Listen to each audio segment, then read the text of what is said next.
I played the secret recordings of my daughter-in-law's abuse in family court yesterday morning, and by afternoon I was awarded full custody of my 6-year-old grandson. Now I stood in what had been Ethan's bedroom, methodically folding his small T-shirts and placing them into a suitcase, while his mother, Vanessa, screamed obscenities from the doorway. Her face was contorted with rage, spittle flying as she threatened to ruin me, to call her lawyer, to have me arrested for recording her without consent. I simply continued packing, my movements deliberate and unhurried. At 68, I'd learned that maintaining composure in the face of chaos was sometimes the only power one had. "You can't just take him from me." "He's my son," she shrieked, her voice cracking. "This is illegal?" "I'll get him back, you'll see." "You're too old to raise a child anyway." I placed Ethan's favorite stuffed dinosaur, a worn green T-Rex my late son had given him, atop the neatly folded clothes and closed the suitcase. "The judge didn't seem to think so," I replied evenly, meeting her gaze for the first time since entering the house. "And neither did the child welfare officers who reviewed the evidence." I checked my watch. "Ethan will be done with his session with the court-appointed therapist in 40 minutes. I'd like to have his things ready when I pick him up." Vanessa lunged forward, knocking the suitcase off the bed. Clothes and toys scattered across the floor. I didn't flinch. I'd anticipated this reaction. It was precisely this volatile temperament that had been captured on the recordings that had shocked the courtroom into silence yesterday. The judge's expression had hardened with each audio file my attorney played. Vanessa screaming at Ethan for spilling his juice, threatening to give him something to really cry about when he was frightened by a thunderstorm. Calling him worthless when he couldn't tie his shoes fast enough. I knelt down slowly, my knees protesting as I gathered Ethan's belongings from the floor. My physician had warned me about overexertion at my age, but some discomforts were worth enduring. I thought of Ethan's face when he saw me in the courtroom yesterday, the flicker of hope in his eyes, so like his father's. My son Michael would never have allowed things to deteriorate this way, but he hadn't lived to see his boy's 6th birthday. The drunk driver who took him from us 2 years ago had also robbed Ethan of his protection, leaving him at the mercy of a mother whose parenting grew increasingly erratic and harsh after Michael's death. "I never wanted it to come to this," I said quietly, placing the dinosaur back in the suitcase. But I couldn't stand by while he suffered.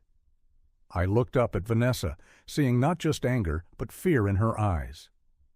"You need help, Vanessa. The court has ordered therapy as part of the custody arrangement. If you comply, you can have supervised visits in 3 months." She slumped against the doorframe, her anger momentarily giving way to desperation. "You planned this all along, didn't you? Ever since Michael died. You never thought I was good enough for your precious son, and now you're taking mine." I zipped the suitcase closed with finality. "This isn't about Michael or you and me. It's about Ethan."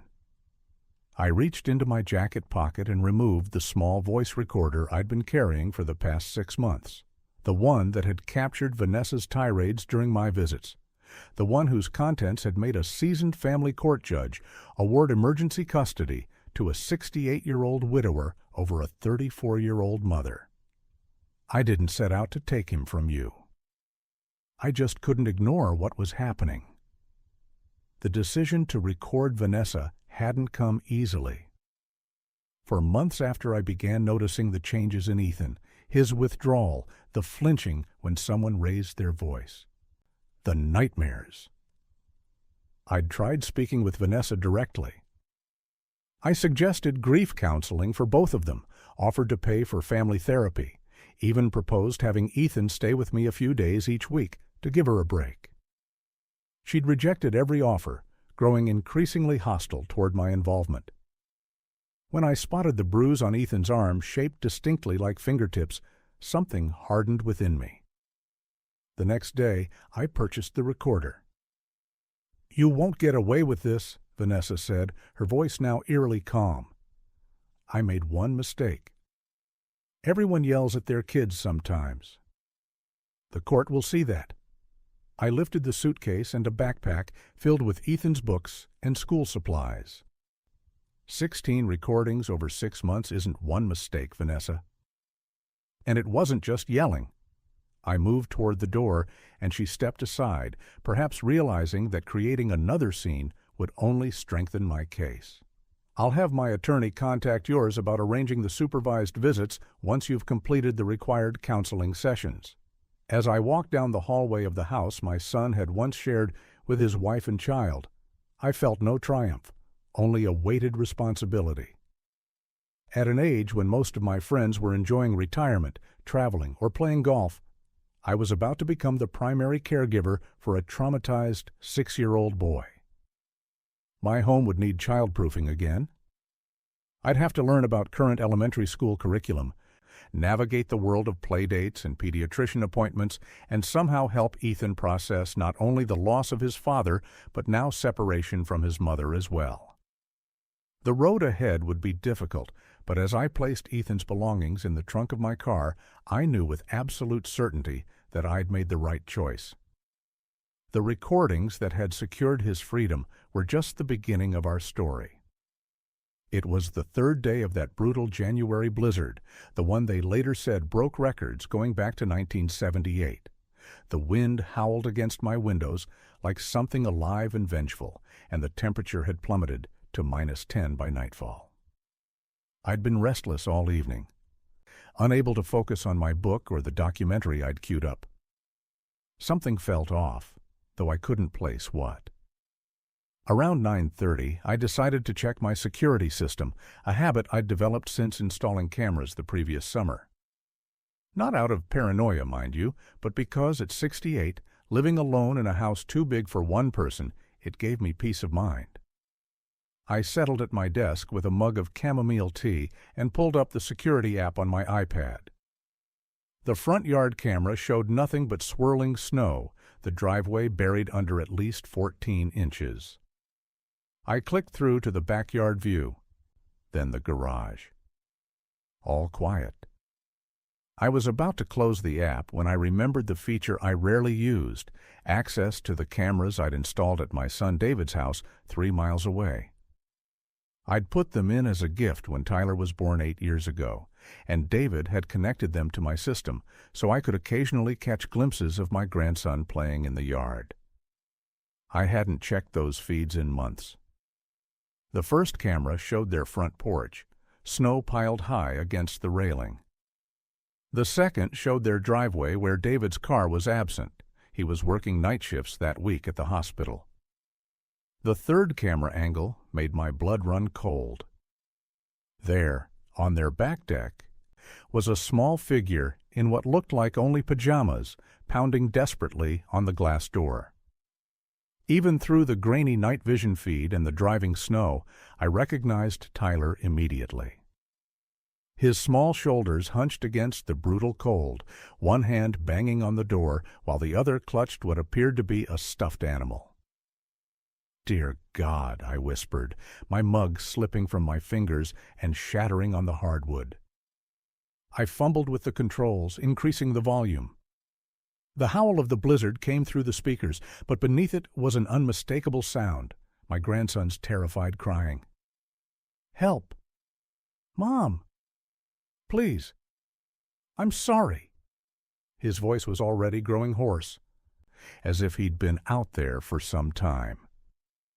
The timestamp in the corner showed 9:37 p.m.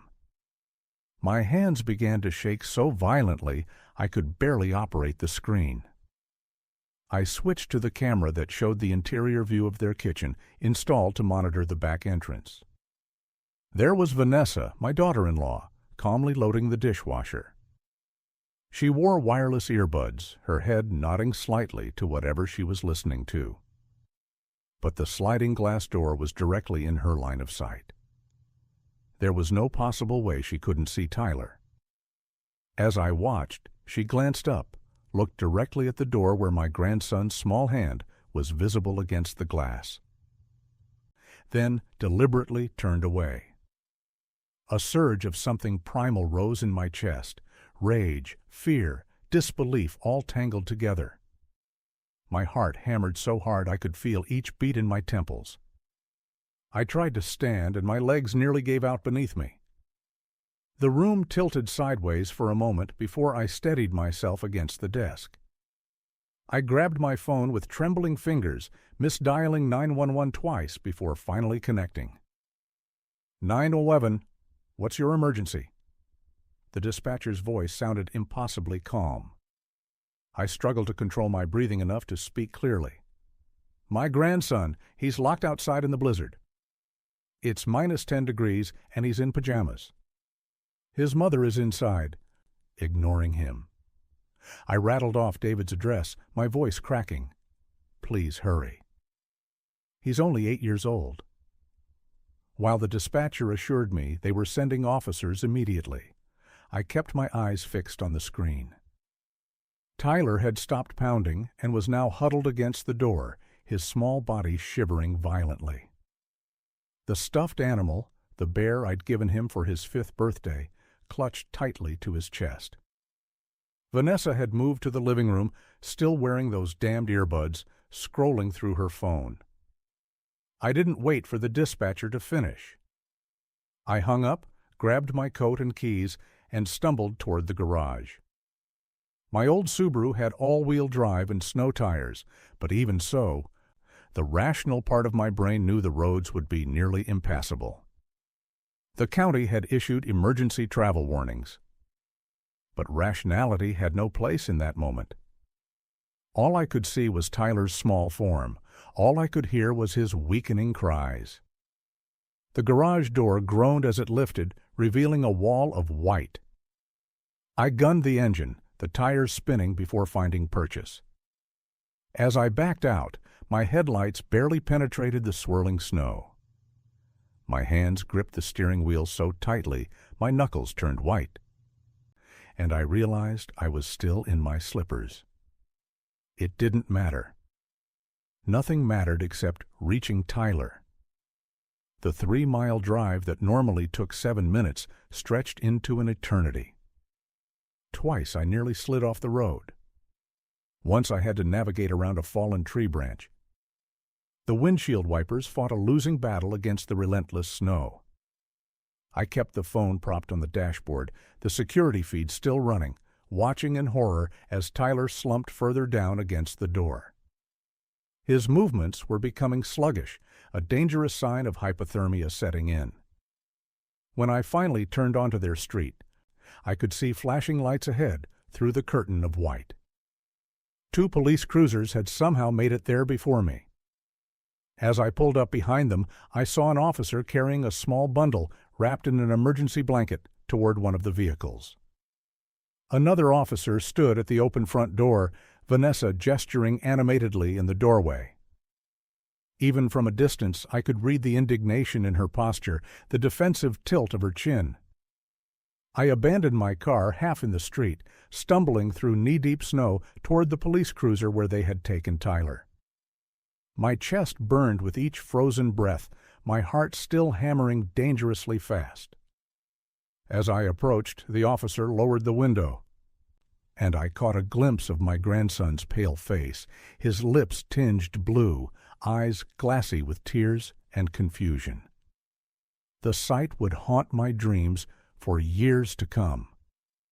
What happened in the hours that followed would change all our lives forever.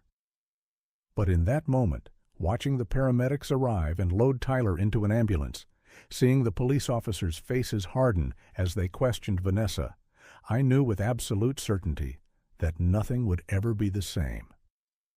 And I knew with equal certainty that I would do whatever it took to ensure Tyler never suffered like this again, no matter the cost to myself or anyone else. I've never driven so recklessly in my life. The moment I hung up the phone with Tyler, I grabbed my heaviest coat and was out the door in seconds. The blizzard that had been threatening all day had finally unleashed its fury, Thick, heavy snow blasting sideways across my windshield, the wipers barely keeping up. My old Subaru fishtailed as I backed out of the driveway too quickly, but I didn't care.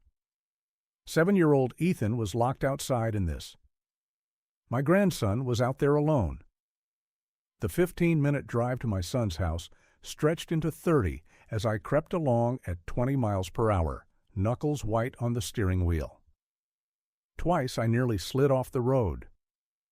The temperature gauge on my dashboard read 11 degrees, and that didn't account for the wind chill. All I could think about was Ethan's small frame in this punishing cold. The call from Tyler had been brief. He was stuck at work, couldn't reach Jessica, and Ethan wasn't answering the house phone. The neighbor had called Tyler saying they thought they'd seen Ethan outside, but couldn't be sure through the snow. When I finally turned onto their street, the visibility was so poor I nearly missed their house. I pulled into their driveway, not bothering to straighten the car, and waded through knee-deep snow to the front porch. No answer when I pounded on the door. I tried the handle. Locked.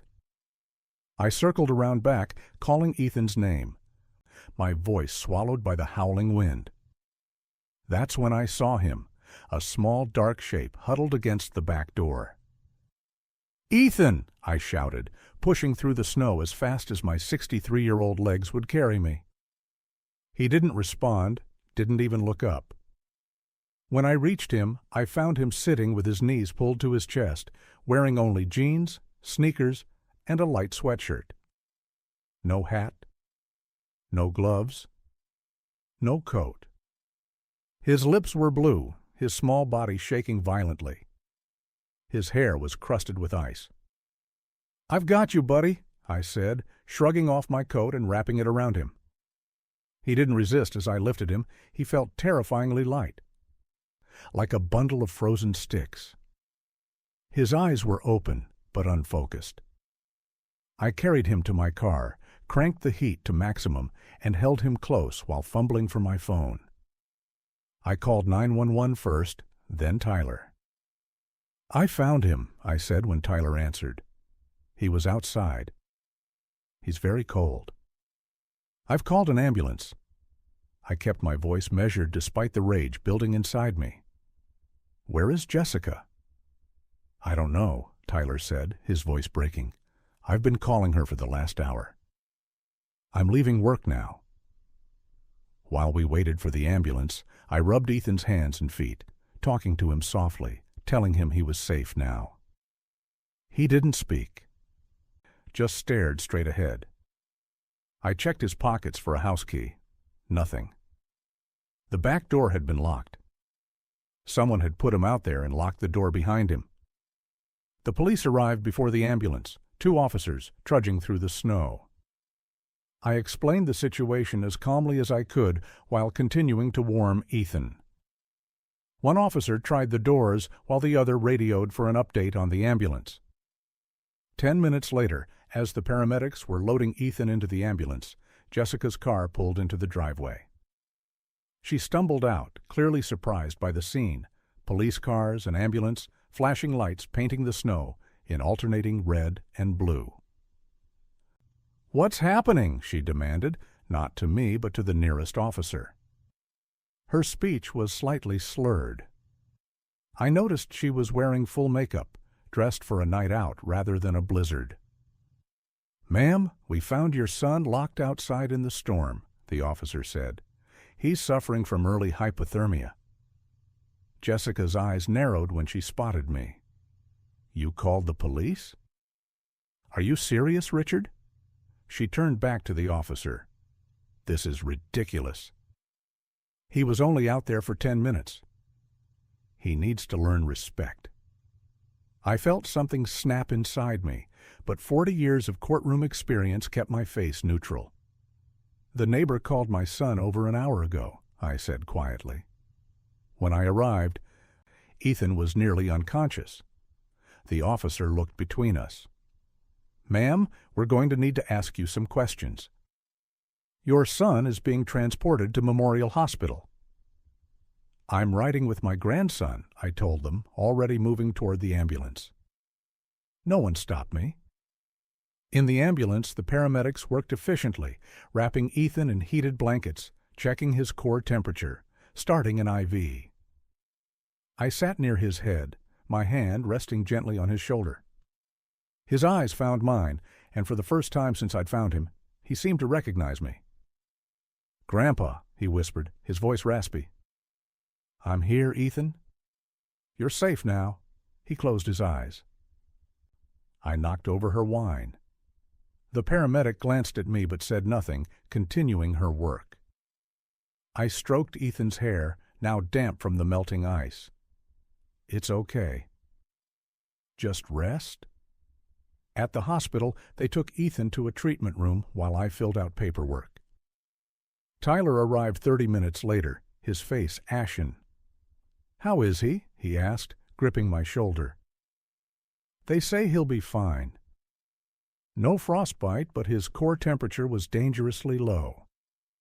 "They're warming him gradually." I kept my voice even. "Tyler," he said, "Jessica put him outside because he knocked over her wine." My son's face crumpled. "Dad, "Not now," I said, cutting him off as a doctor approached. "We'll talk about this later." The doctor confirmed what the paramedics had said. Ethan would recover physically, but they wanted to keep him overnight for observation. What went unsaid hung between us. The psychological trauma wouldn't heal so quickly. As we sat by Ethan's bedside, watching him sleep under a pile of warming blankets, I thought about Jessica's words. "He needs to learn respect." I thought about the locked door, the missing coat, the blue lips of my only grandchild. Tyler stepped out to make some calls, and I was left alone with Ethan.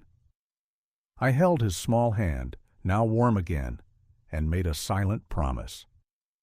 This would never happen again. I didn't know yet what steps I would need to take, what legal options might exist, but I knew with absolute certainty that I would protect this child, even if it meant going to war with my own family. When the police officer arrived to take my statement, I was ready. I would need to be methodical, gather evidence, build a case. As a retired judge, I knew the system's limitations all too well. But I also knew its power when properly leveraged. The officer's notebook came out, and I began recounting the evening's events with the precise, measured tone I'd used for decades on the bench. This was just the beginning. My son James met Vanessa during his first leave from the Army. He'd enlisted right after high school, determined to serve his country and find purpose beyond our small town. James had always been idealistic that way, brave, principled, perhaps a bit naive. When he brought Vanessa home that Christmas, I noticed how she commanded attention, how her laugh carried across rooms. She was beautiful, certainly, with perfect posture and clothes that looked expensive even when they weren't. James seemed mesmerized, following her with his eyes even when she was just crossing the room for another drink. Their courtship was brief, just 3 months of actual time together between his deployments before they married. My wife, Margaret, still alive then, had her reservations. "She doesn't look at him the way he looks at her," she told me one night. I dismissed it as mother-in-law wariness. James was 23, Vanessa 22. They were young, and young love is often imperfect around the edges. The wedding was lavish for our means, $22,000 that we helped cover because James was still on a military salary. Vanessa had insisted on certain things: the venue overlooking the lake, the specific caterer, the photographer who'd done her cousin's society wedding in Charlotte. James called me 2 weeks before the ceremony, asking for an additional $4,000. "Vanessa says we can't cut corners on the flowers, Dad." It's her special day. After the wedding, James was deployed again, this time to Afghanistan. Vanessa moved into their small apartment near Fort Bragg, but complained constantly about the military housing, the distance from proper shopping, the quality of people in their neighborhood. When James was away, she'd call me with problems. A leaking faucet, issues with the car James had left her, complaints about the military benefit system. I drove the 3 hours to help whenever I could. Margaret, battling early-stage cancer then, would pack food for Vanessa, though most of it went untouched. "Not really my taste," Vanessa would say, examining Margaret's homemade lasagna or pot roast with a polite grimace. When James came home on leave after 9 months, Vanessa was pregnant. My son was ecstatic. He called me at midnight, his voice cracking with emotion. "Dad, I'm going to be a father." Can you believe it? I couldn't sleep that night, thinking of my own father and how he'd taught me to fish, to change oil, to be patient with difficult people.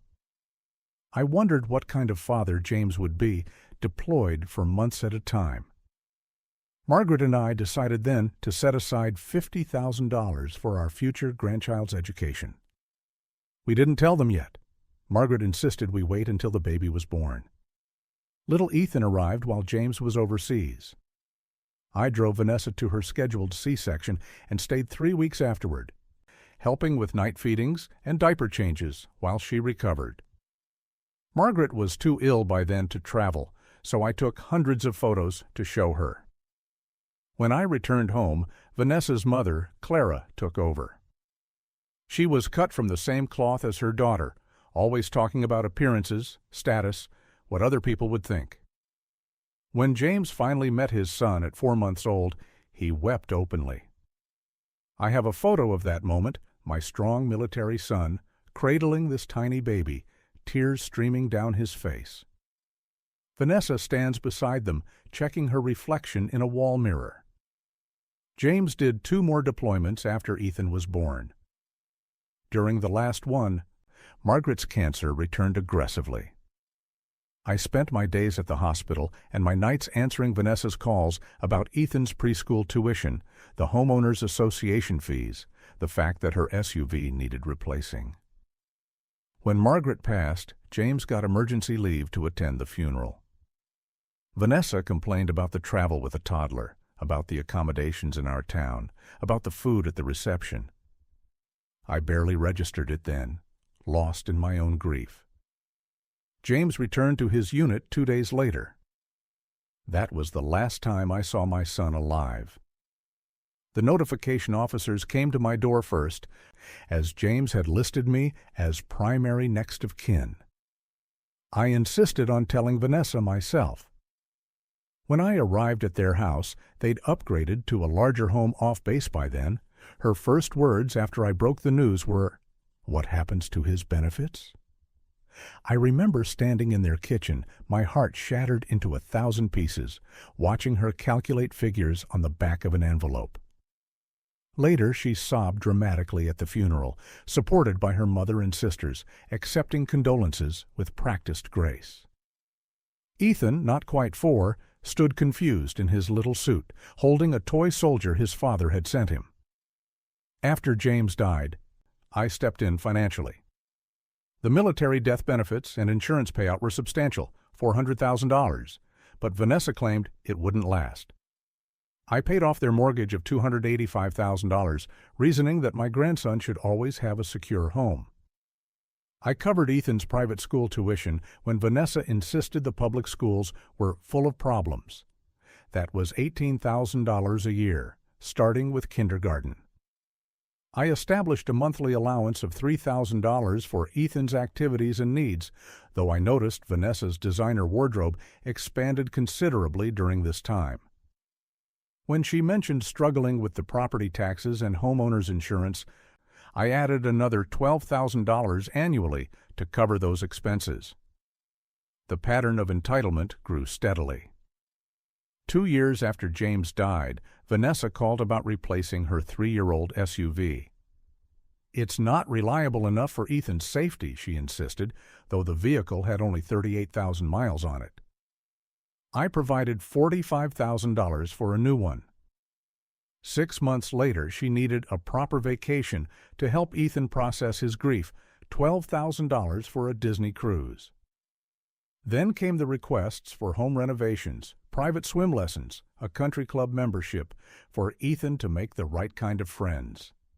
Each time, I reminded myself I was doing this for my grandson, for James's son. What troubled me most was how Ethan was changing. When he was younger, he'd run to me with excitement, showing me rocks he'd found or telling me about bugs in the yard. Now at 7, he seemed subdued around me, checking with his mother before answering my questions. "Grandpa wants to know if you liked the baseball game," she'd prompt, and he'd recite what sounded like prepared responses. When I brought him gifts, Vanessa would examine them first. "Is this from a proper store?" she asked once, turning over the model airplane kit I'd chosen, because James had loved them at that age. I noticed Ethan's eyes light up at the gift, then dim when he saw his mother's disapproval.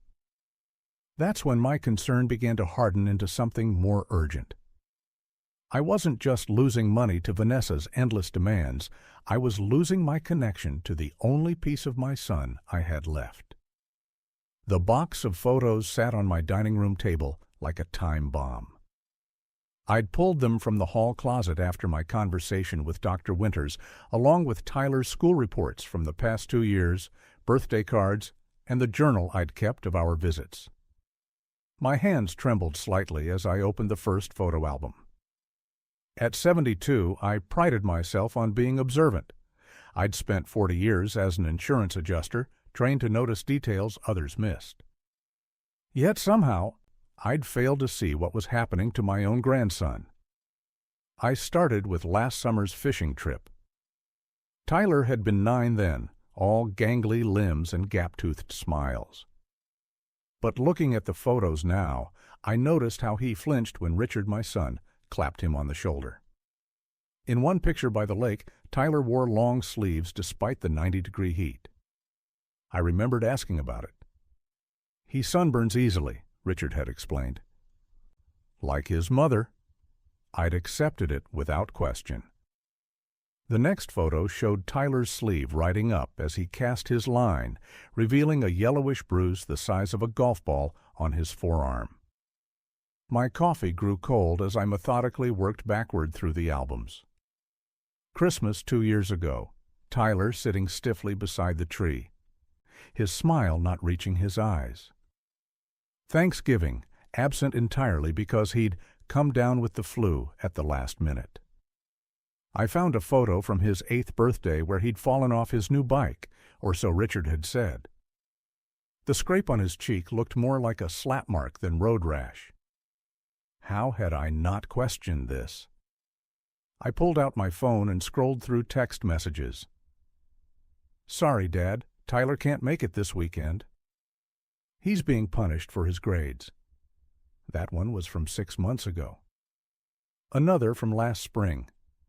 "Tyler's staying home to catch up on schoolwork." And another. "He fell down the stairs." Nothing serious, just some bruises, but he's embarrassed about how clumsy he looks. The excuses formed a pattern I'd been too blind to see. Or perhaps too unwilling. My journal entries told another story. October 14th.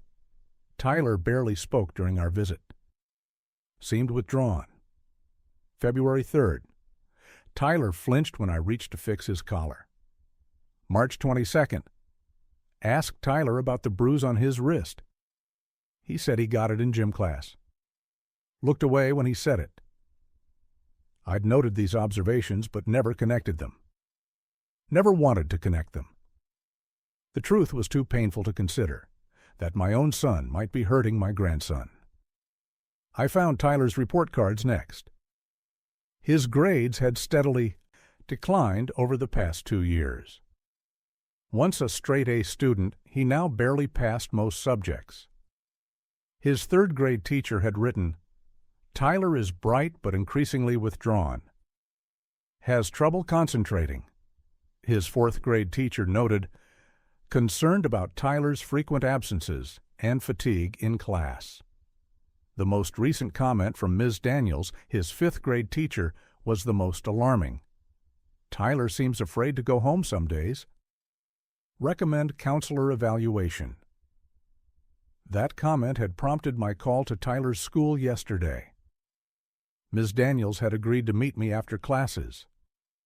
She was younger than I expected, maybe 30, with kind eyes and a serious expression that deepened when I explained who I was. "Mr. Harrison, I've been concerned about Tyler for months," she'd said, closing her classroom door. "He's one of my brightest students, but something changed after Christmas break. He comes to school exhausted, sometimes wearing the same clothes 2 days in a row. Last month, he fell asleep at his desk and became terrified when I woke him." "Has he said anything specific?" I'd asked, my mouth dry. "Not directly. Children rarely do." She'd hesitated before continuing. 2 weeks ago, Tyler came to school with bruises on his upper arm. When I asked what happened, he said he'd been bad and deserved it. Mr. Harrison, in 20 years of teaching, I've learned that children who believe they deserve punishment for minor infractions are often living with abuse. She'd shown me a drawing Tyler had made during art therapy, a small figure huddled in the corner of a dark room while a larger figure loomed overhead. No faces, just shapes conveying terror. "I've reported my concerns to Child Protective Services twice," she'd added quietly, "but without concrete evidence. Now, sitting at my dining room table, surrounded by evidence I should have seen years ago, shame washed over me. I'd dismissed Richard's strictness as old-fashioned parenting. When Tyler grew quiet around his father, I'd attributed it to normal preteen awkwardness. I'd told myself Richard was just trying to raise a disciplined child in a world gone soft. But discipline didn't leave bruises. Discipline didn't create fear. Discipline didn't make a child believe he deserved to be hurt. The most damning evidence came from my own phone. I found a video from last Thanksgiving, one I'd forgotten taking.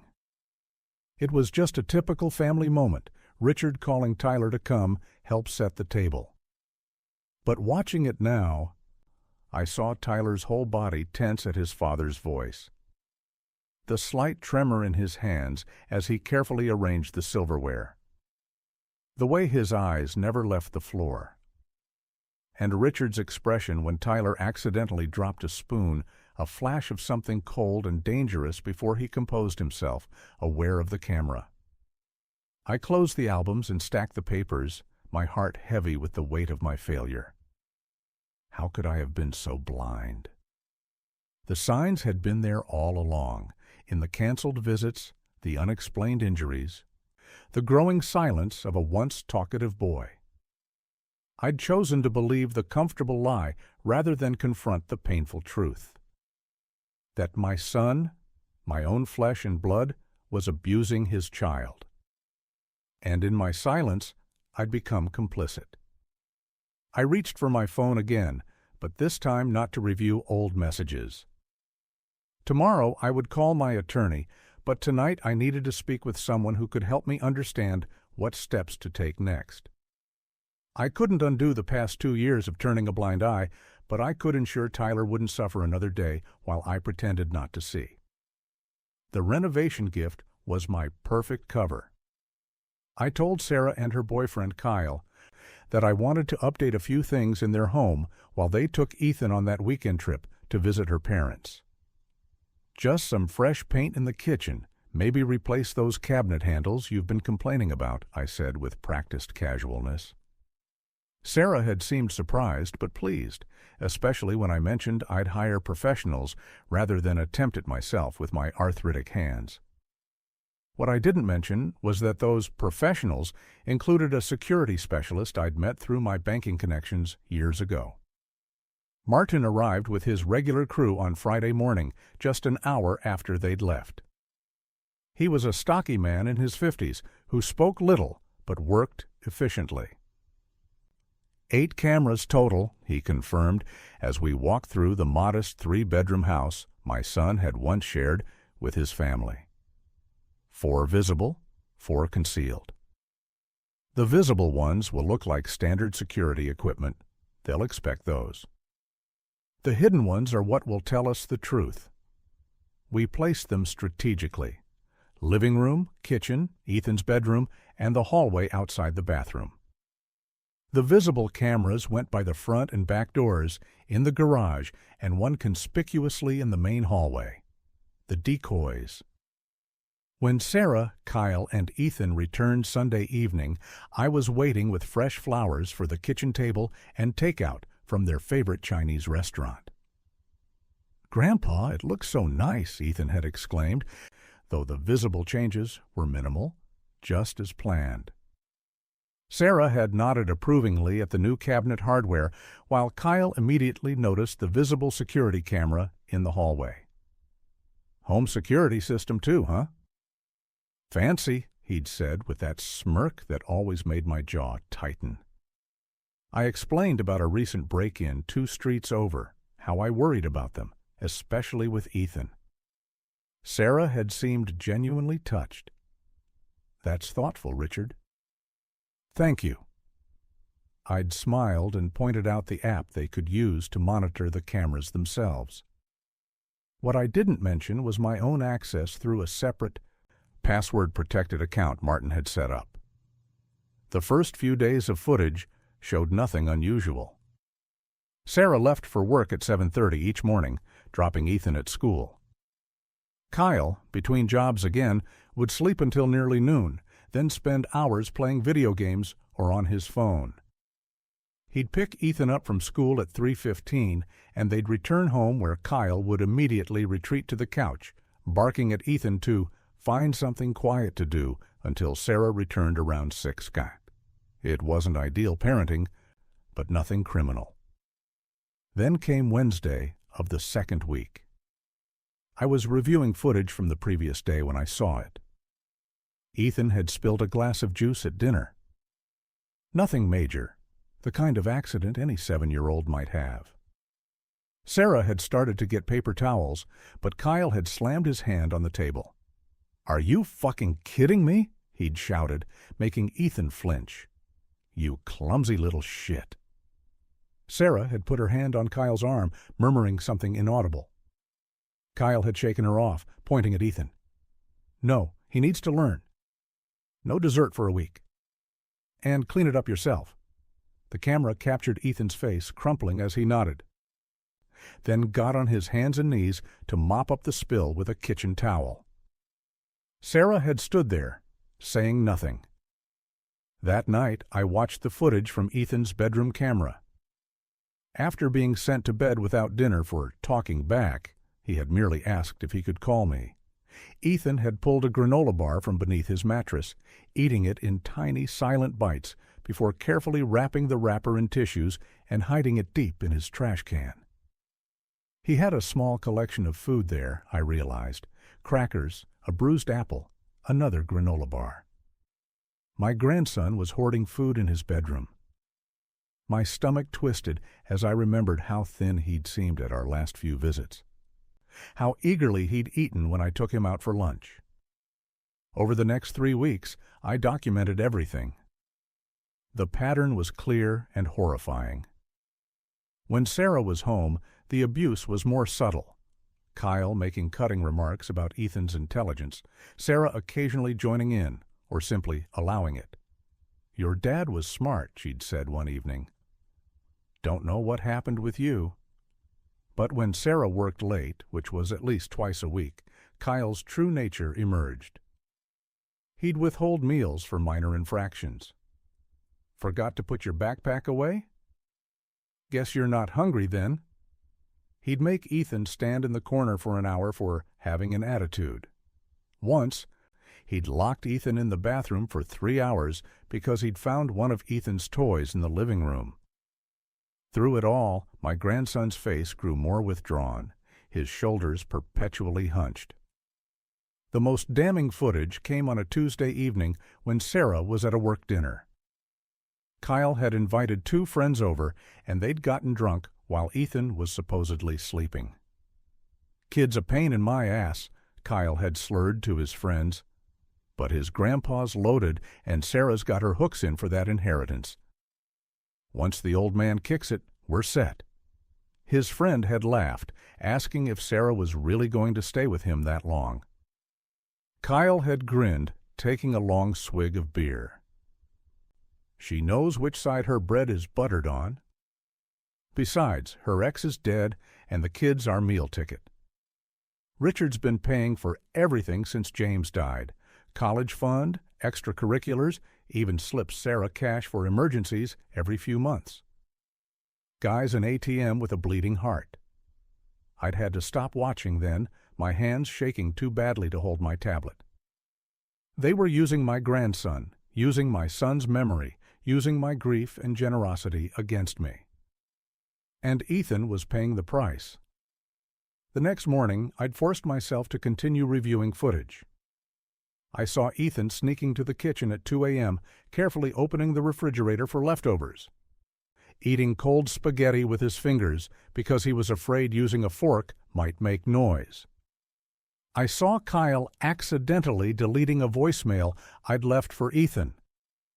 I saw Sarah telling Ethan that Grandpa's very busy when he asked to call me, on a day when I'd specifically told her I was free all afternoon.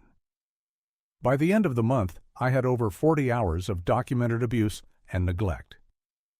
Emotional cruelty, food restriction, isolation, gaslighting. I watched my grandson deteriorating before my eyes, becoming a shadow of the bright, energetic boy he'd once been. The child who had once bounded into my arms now flinched when anyone raised their voice. The boy who had loved to tell elaborate stories now barely spoke above a whisper. And all while Sarah and Kyle plotted how to extract more money from me, laughing about it when they thought no one could hear. I sat in my study late that night, surrounded by notes I'd taken, video clips I'd saved to a secure drive, dates and times meticulously documented. The evidence was overwhelming, but I knew that confronting them directly would only put Ethan at greater risk. They might cut me off completely, and then what would happen to him? No, I needed a plan, something careful, methodical, and absolutely bulletproof. As I closed my laptop, I realized I needed professional help. Not just a lawyer, but someone who understood the system, who could help me navigate the complex legal waters of custody battles and child protection. Tomorrow I would make some calls. For Ethan's sake, I couldn't afford to make a single mistake. Looking back, the signs were there all along, scattered like breadcrumbs through the years. I'd been so focused on providing financial stability, the down payment for their house, the monthly supplements to their income, the college fund for Ethan, that I'd missed what was happening right in front of me. The first incident I can clearly recall was during Ethan's 6th birthday party. I'd brought over that remote-controlled car he'd been talking about for months. When I playfully revved the engine, making it zoom across the hardwood floor, Ethan flinched so violently he knocked over his juice. Not the normal startled reaction of a child. This was something deeper, more instinctual. His eyes had darted immediately to Robert, my son, who smiled tightly and said, "He's just jumpy today." Too much sugar. That same year, I noticed Ethan began hoarding food during his weekend visits to my house. I'd find granola bars stuffed between the couch cushions, apple slices wrapped in napkins under the guest bed, crackers hidden in his backpack. When I mentioned it casually to Robert, he laughed it off. "Kids are weird, Dad. Remember how I used to collect those bottle caps?"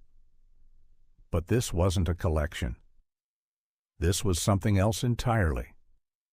I once found Ethan at 3 a.m, sitting cross-legged in my pantry, methodically eating cereal from the box.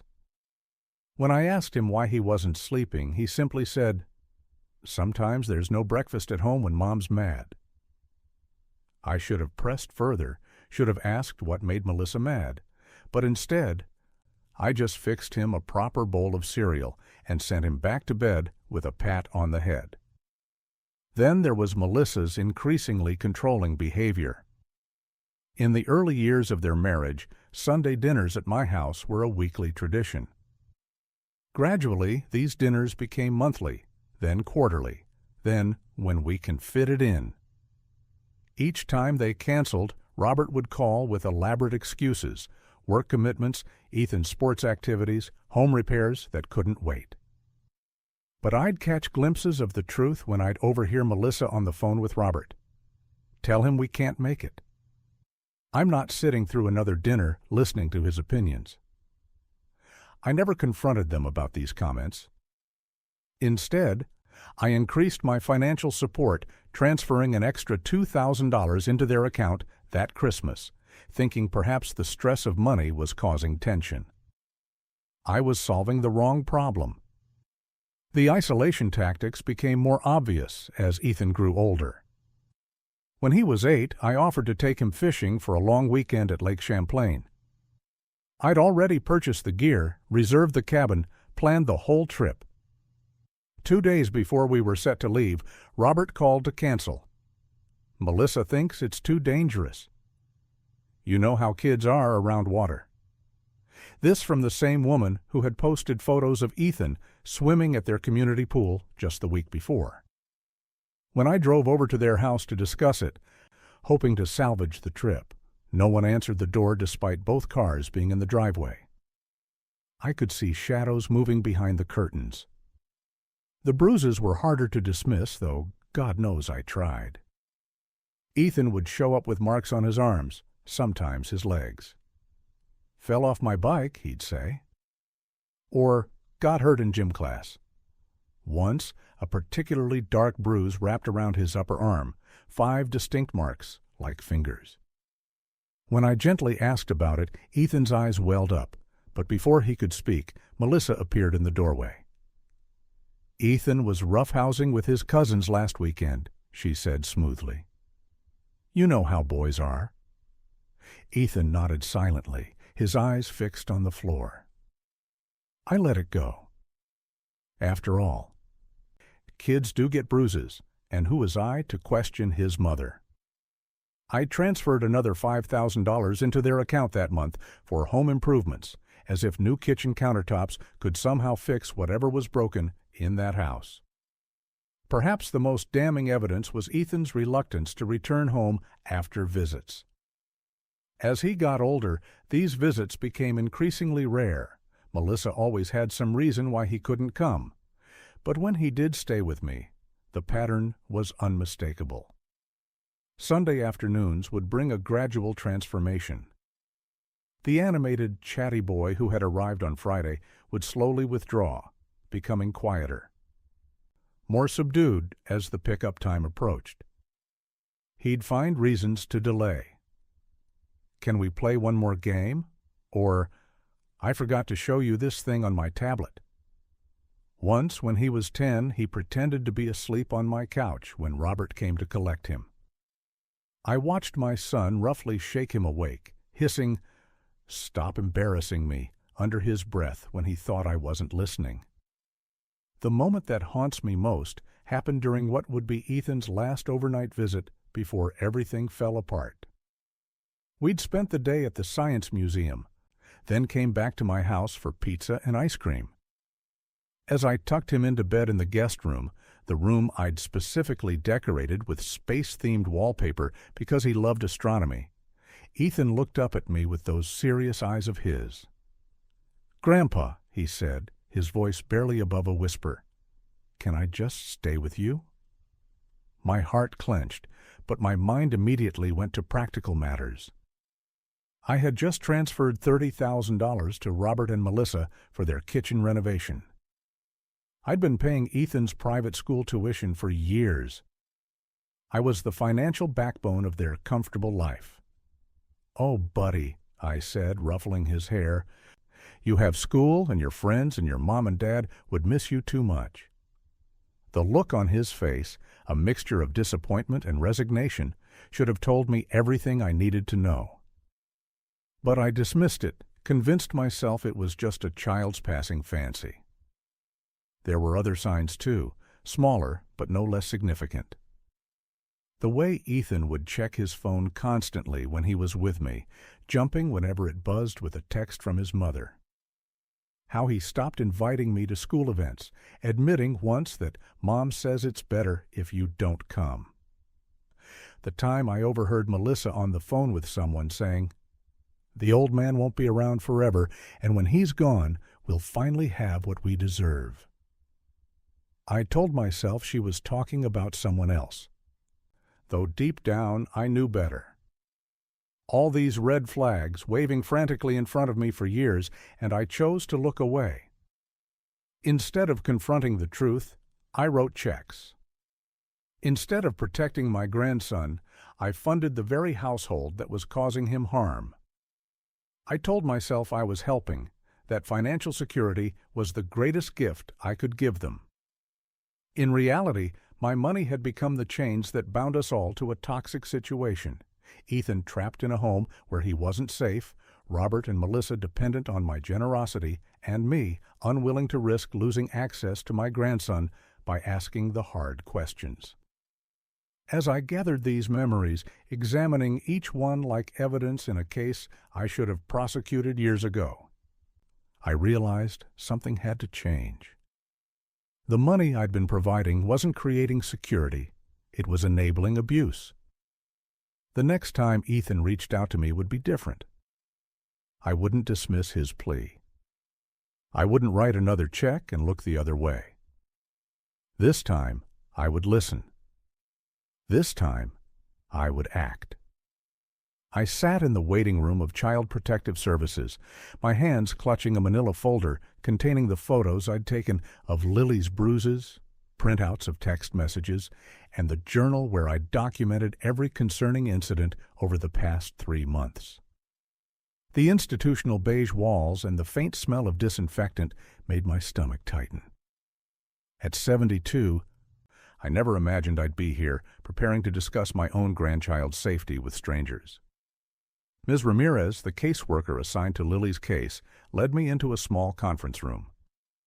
She was younger than I expected, maybe mid-30s, but her eyes carried the weight of someone who'd seen too much. "Mr. Harmon, I've reviewed the materials you submitted last week," she said, opening her own folder. "I want to thank you for your thoroughness. It's not often we get documentation this detailed." She spread the photos across the table, Lily's upper arm with fingerprint bruises, the welt on her back. The cigarette burn disguised as an accident. Seeing them laid out professionally made them look even more damning. Based on our preliminary assessment and interview with Lily at school yesterday, we believe there's credible evidence of physical abuse, Ms. Ramirez continued.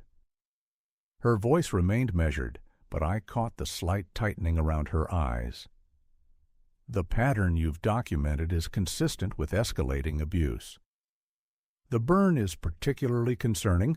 Children rarely sustain circular burns of that size and depth accidentally."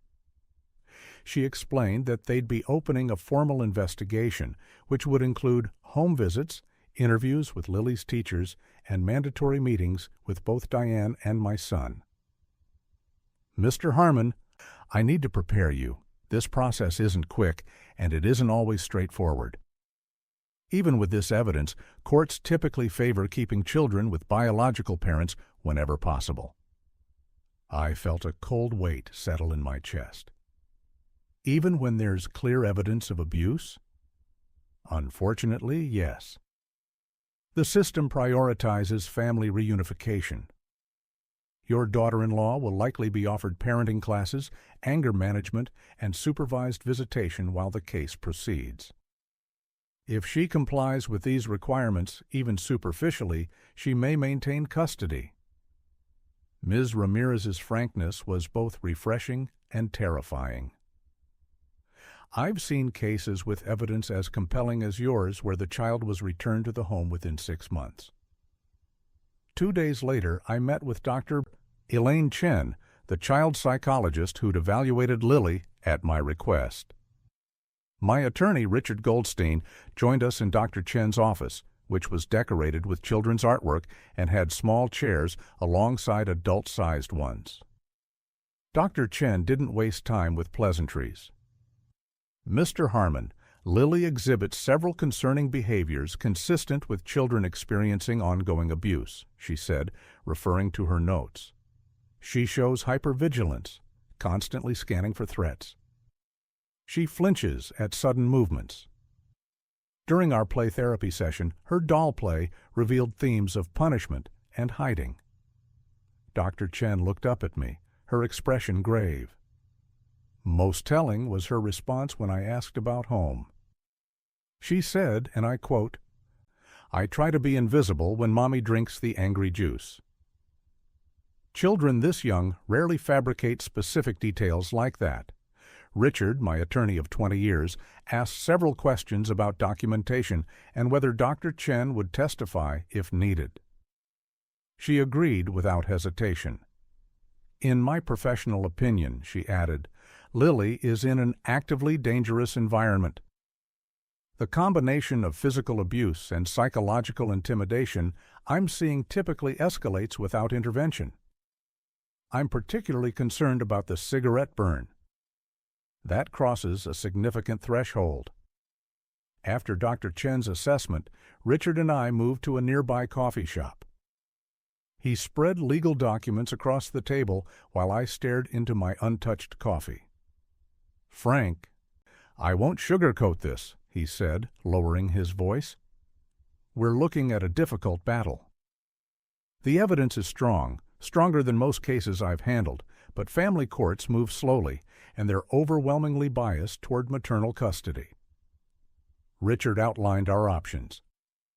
We could file for emergency custody, but without evidence of immediate danger, courts were reluctant to remove children from their homes.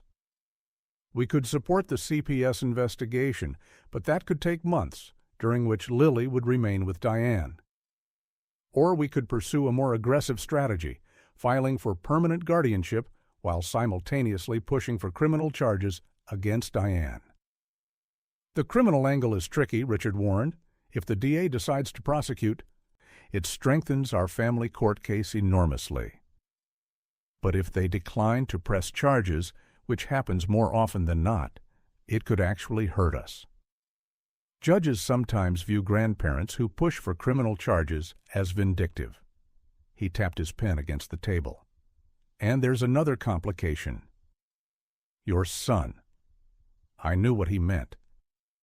James hadn't perpetrated the abuse, but he'd enabled it through his absence and denial.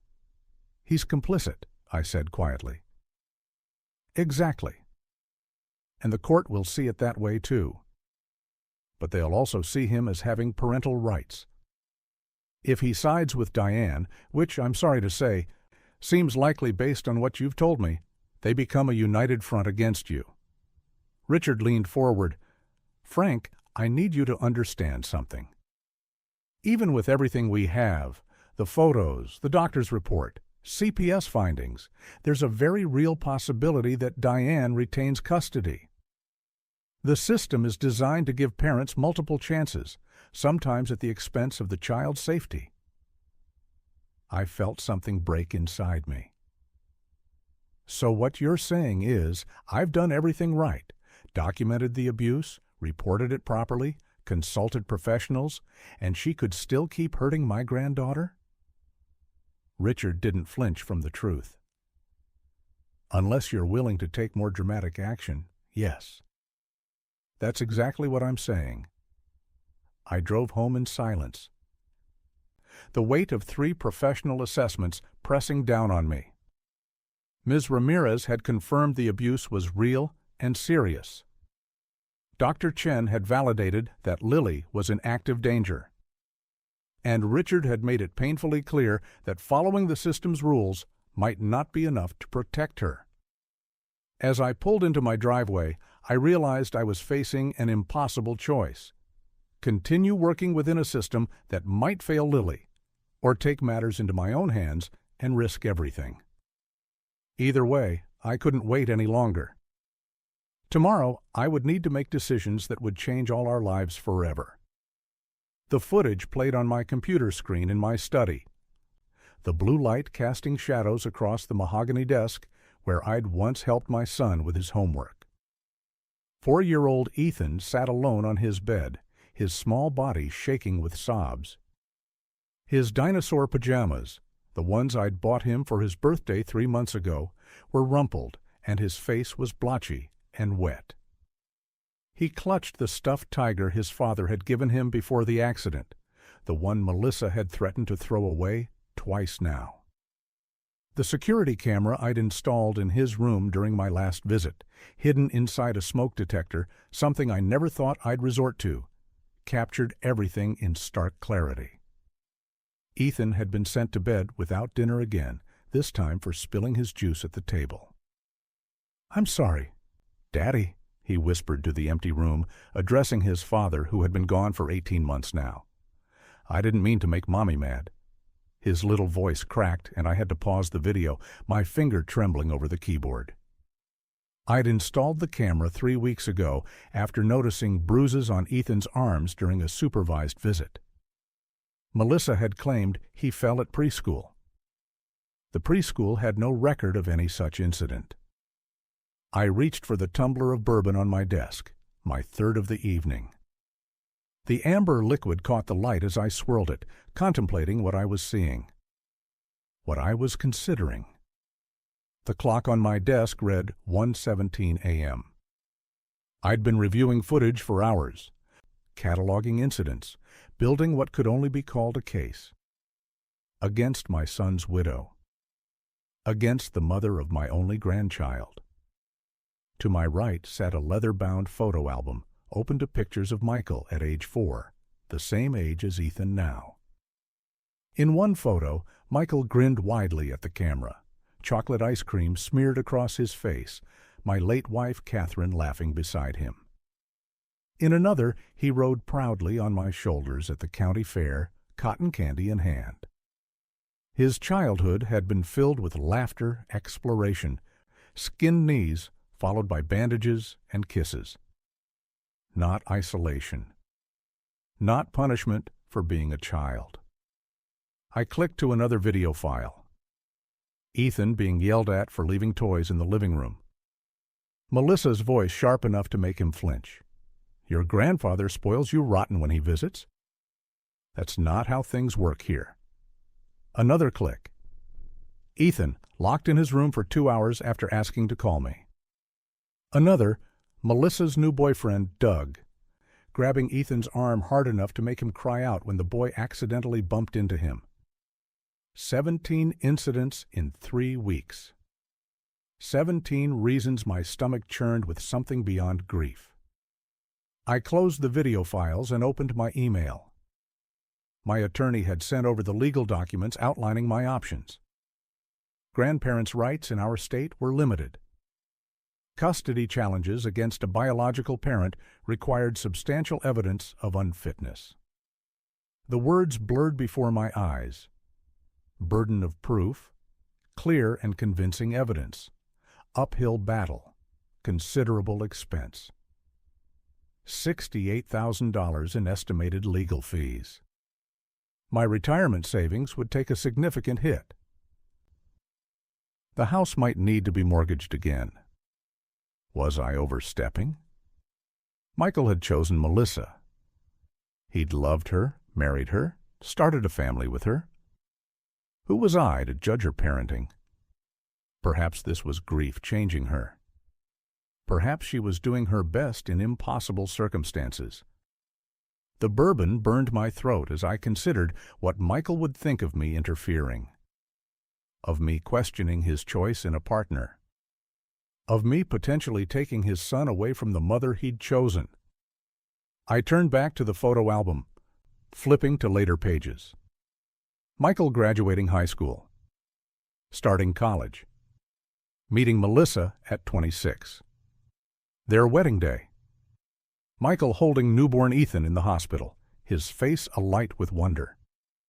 The last family photo we took together 3 months before the car accident, Michael, Melissa, Ethan and me at Thanksgiving dinner. We were all smiling. Everything seemed perfect then. I clicked play on the video again, watching as Ethan eventually cried himself to sleep, still clutching the tiger. No one came to check on him. No one tucked him in.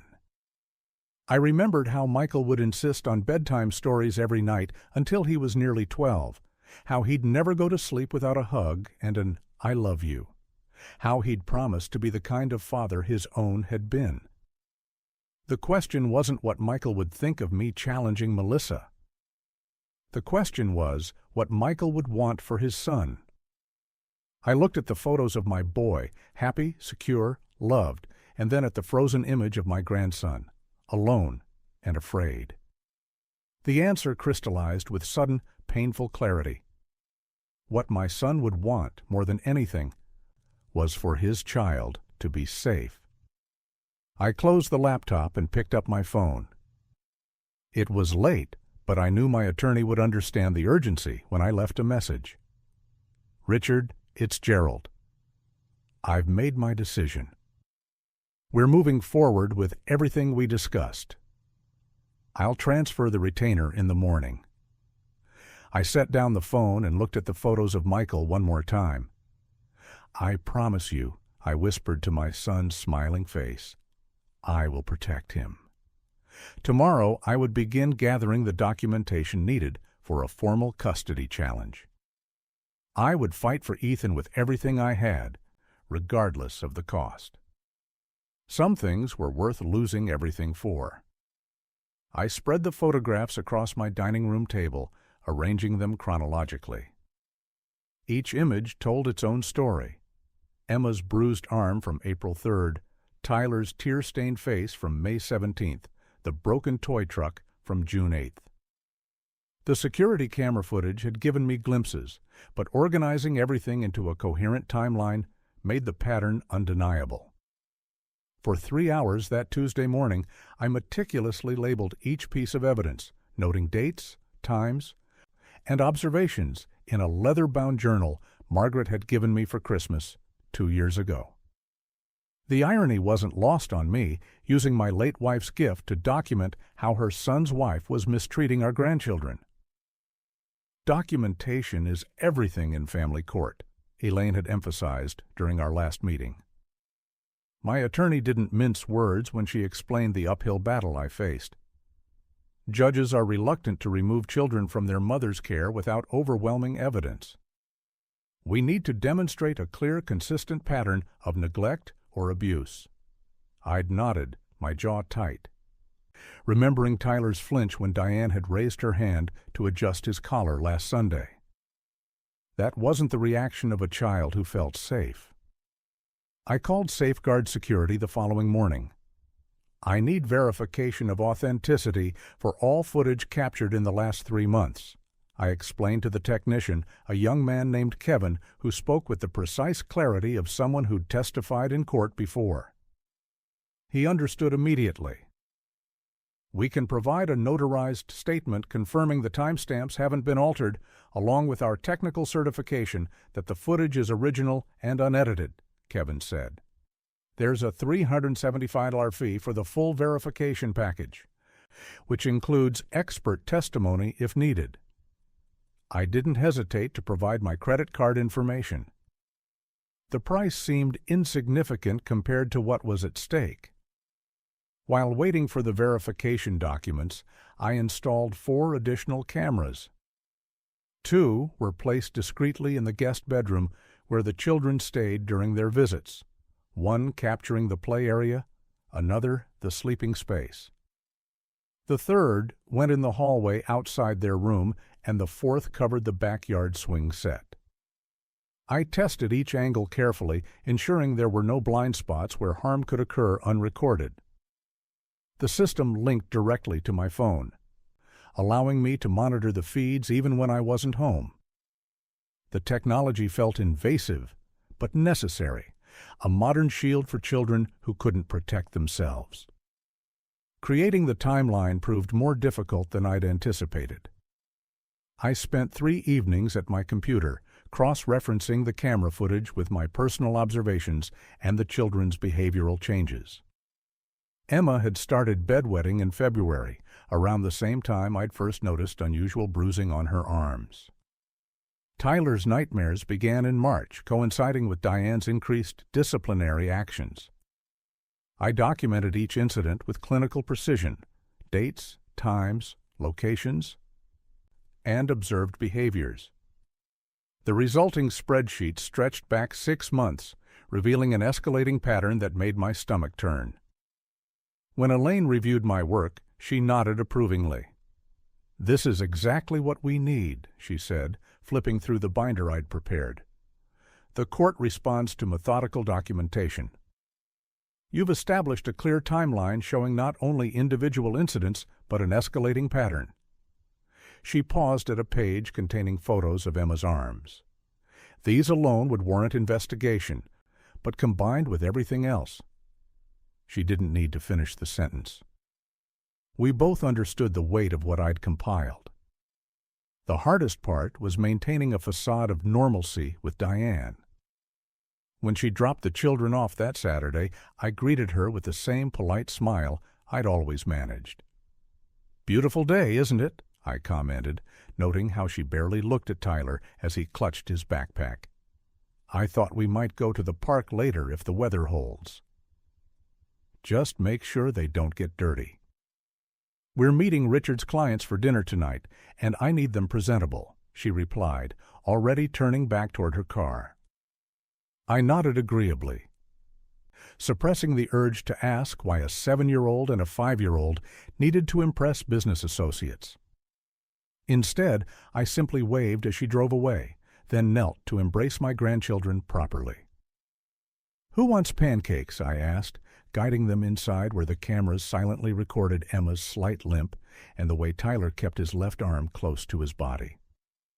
Later, while they watched cartoons, I photographed the fresh bruise on Tyler's shoulder, adding it to my growing file. When Emma eventually confided that Mommy gets really mad sometimes, I recorded her exact words in my journal, dating and timing the entry. Each piece of evidence felt like both a victory and a wound, proof I wasn't imagining things, but confirmation that the children I loved were suffering. By the end of the month, my documentation system had become comprehensive. The leather binder contained 43 dated incidents, 17 photographs, notes from 5 different conversations with the children, and references to specific video timestamps. Safeguard had provided their authentication certificate, and Elaine had begun drafting the custody petition. We weren't rushing to file, not yet. "We need 1 more month of evidence," she advised during our Thursday consultation. "Courts prefer recent, ongoing documentation. And we need to be absolutely certain we have enough to overcome the maternal preference." I understood her caution.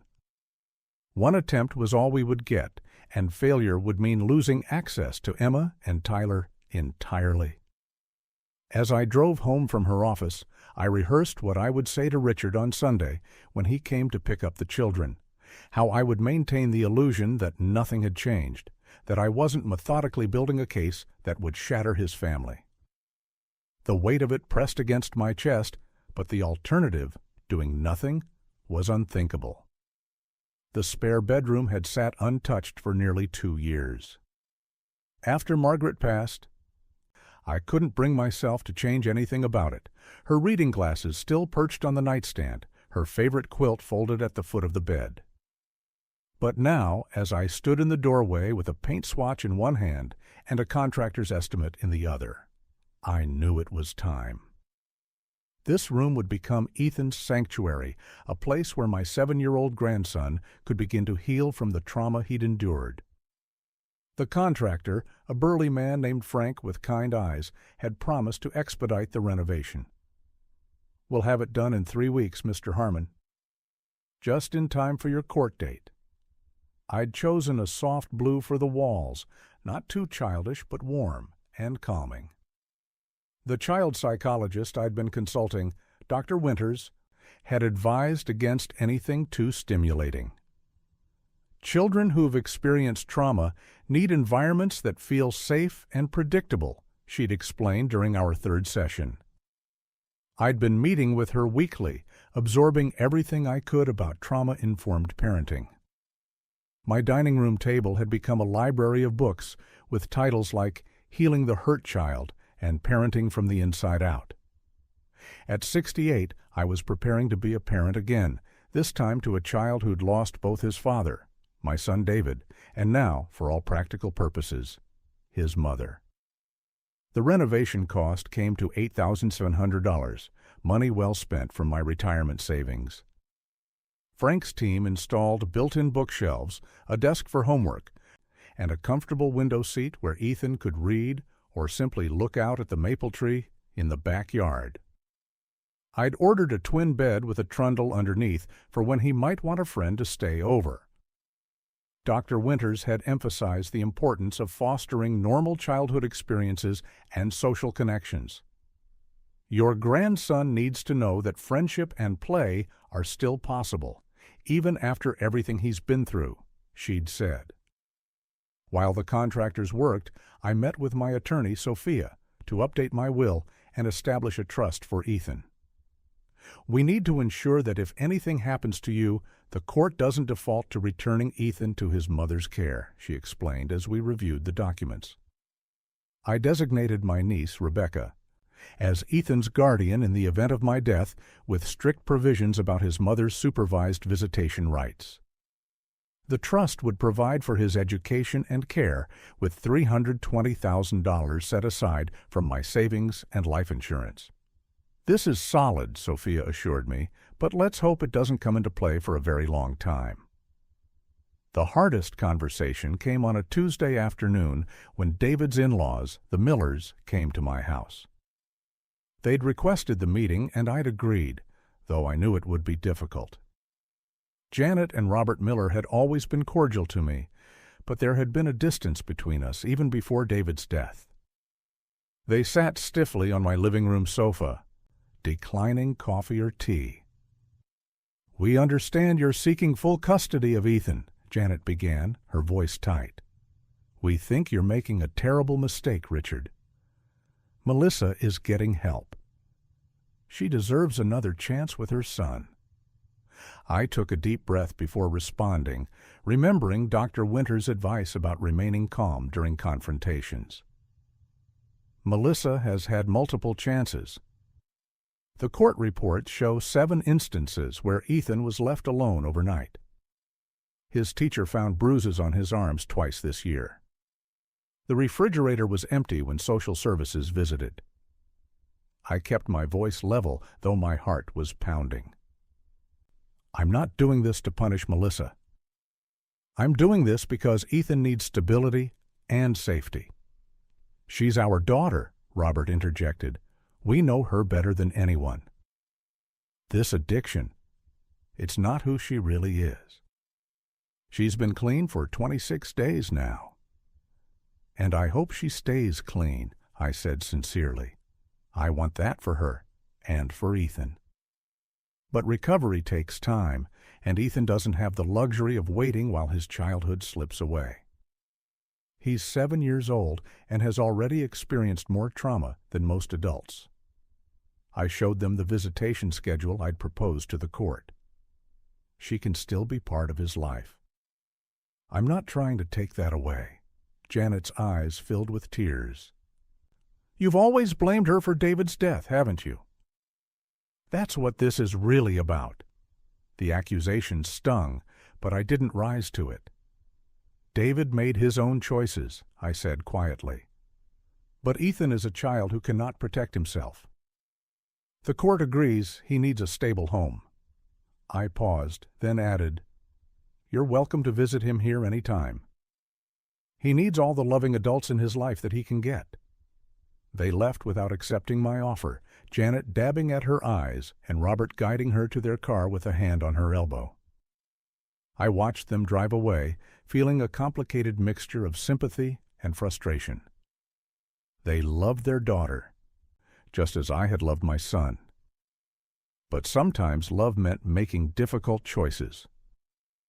The final week before the custody hearing, I met once more with Dr. Winters. Her office was filled with children's artwork and had a sandbox in one corner for play therapy. "You've done remarkable preparation, Richard," she said, reviewing my notes on trauma-informed parenting techniques. "But I want to make sure you're prepared for the challenges ahead. Ethan may test boundaries, have nightmares, or show regression in his behavior. This is normal for children who've experienced what he has." I nodded, feeling a flutter of anxiety. "I worry that I'm too old for this, that I won't have the energy he needs." Dr. Winters smiled gently. "What Ethan needs most is consistency and love. You have plenty of both to give. And you've already shown tremendous resourcefulness in building a support network." She was referring to the after-school program I'd enrolled him in, the weekly play therapy sessions I'd arranged, and the parenting support group I'd joined. "Remember, you don't have to be perfect. You just have to be present." The day before the hearing, I stood in the completed bedroom, taking in every detail. The bookshelf held a carefully curated collection, some of David's childhood favorites that I'd saved, along with new titles recommended for Ethan's age group. A nightlight that projected stars onto the ceiling was plugged in beside the bed. In the closet hung new clothes in Ethan's size, and on the desk sat a framed photo of David holding Ethan as a baby, both of them smiling. I placed a small stuffed dog on the pillow, not to replace the one he already had, but to give him one that would always stay here at his grandfather's house. As I closed the door, I felt ready for whatever the court would decide tomorrow, and for the new chapter that awaited us both. The courthouse steps seemed steeper that morning. My attorney, Patricia, walked beside me carrying her sleek leather briefcase while I clutched the expandable file folder containing backup copies of everything: the videos, financial records, witness statements, and photographs. We'd arrived 45 minutes early, but my stomach still churned with the fear we might somehow be late. The weight of what we were about to do pressed down on my 72-year-old shoulders. This wasn't just about money anymore. It was about saving my grandchildren. "Remember, Mr. Calloway, let me do the talking unless Judge Harmon addresses you directly," Patricia reminded me as we passed through security. "And no matter what Diane says or how she reacts, maintain your composure. Judges notice everything." The family court waiting area was a patchwork of human misery. Couples sitting as far apart as possible on the same bench, harried parents with restless children, attorneys huddled with clients in corners. I spotted my son Robert first, his shoulders hunched forward as if carrying an invisible weight. Diane sat beside him, immaculate as always in a navy dress and pearls that screamed, "Respectable mother." When she noticed me, she leaned over and whispered something to Robert. He glanced up briefly, but couldn't hold my gaze. Their attorney, a young man with an expensive haircut and too tight suit, approached Patricia with a folder. "We have a settlement proposal," he said, voice lowered but still audible to me. "My clients are willing to establish a supervised visitation schedule for Mr. Calloway, provided he withdraws all allegations and returns control of the trust accounts." Patricia didn't even open the folder. "We'll be proceeding with the hearing as scheduled." The confidence in her voice steadied my racing heart. When we were called into courtroom C, I noticed Diane's subtle smirk as we filed in. She believed she had this won, the devoted mother against the interfering grandfather. I'd seen that same calculated expression when she'd convinced Robert to put the house in her name for tax purposes 3 years ago. Judge Harmon, a woman in her 60s with silver-streaked hair and reading glasses perched on her nose, reviewed the docket with practiced efficiency. The courtroom felt cavernous despite its modest size, the wood paneling and fluorescent lighting creating a sterile backdrop for the emotional drama about to unfold. "Your Honor," Patricia began after introductions, "we're seeking an emergency order regarding the minor children, Emma and Jacob Calloway, ages 8 and 6. We have evidence of ongoing financial exploitation of the children's trust funds by their mother, Diane Calloway, as well as documentation of neglect while Mrs. Calloway pursues extramarital relationships. Diane's attorney jumped up. Your Honor, these are baseless accusations from an elderly man who's upset his son's marriage is going through difficulties. Mr. Calloway Sr. has been attempting to control his adult son's finances and is now making outrageous claims to maintain that control. The judge's expression remained neutral. I'll hear the evidence, she said simply. Patricia methodically laid out our case. First came the financial records, $42,000 withdrawn from the children's college funds over 8 months, coinciding perfectly with deposits to Diane's personal account and purchases of designer clothing, spa treatments, and weekend trips where the children were conspicuously absent. The judge's eyebrows rose slightly as she reviewed the bank statements. Diane's confident posture began to falter, her fingers nervously twisting her wedding ring. And now, Your Honor, we have video evidence collected legally by Mr. Calloway when he was asked to watch the children. Patricia nodded to the court clerk who dimmed the lights and started the first video on the courtroom monitor. The timestamp showed 11:42 p.m. on a Tuesday.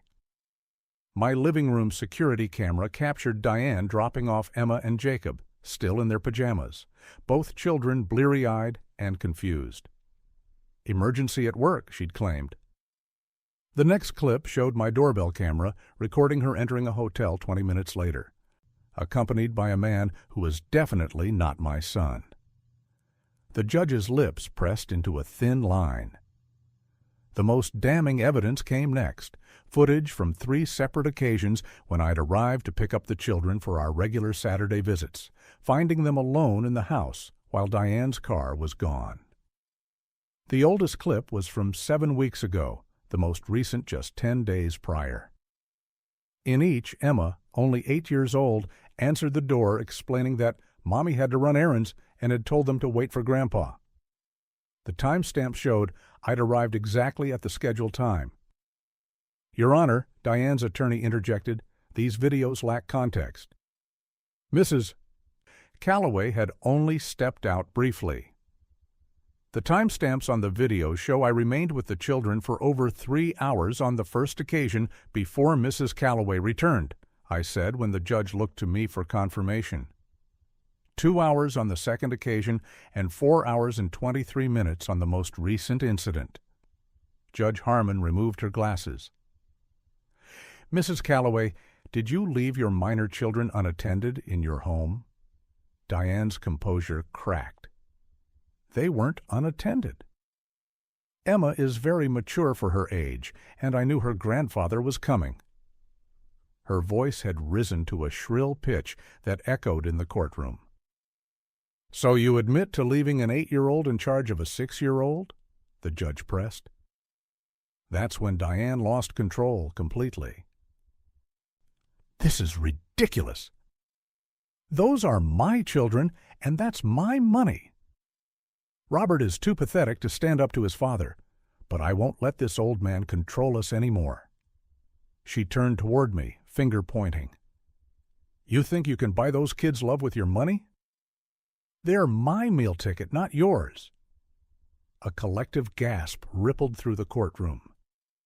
Robert's face had gone ashen. The judge's gavel came down with a sharp crack. That's enough, Mrs. Calloway. Judge Harmon's voice cut through the chaos.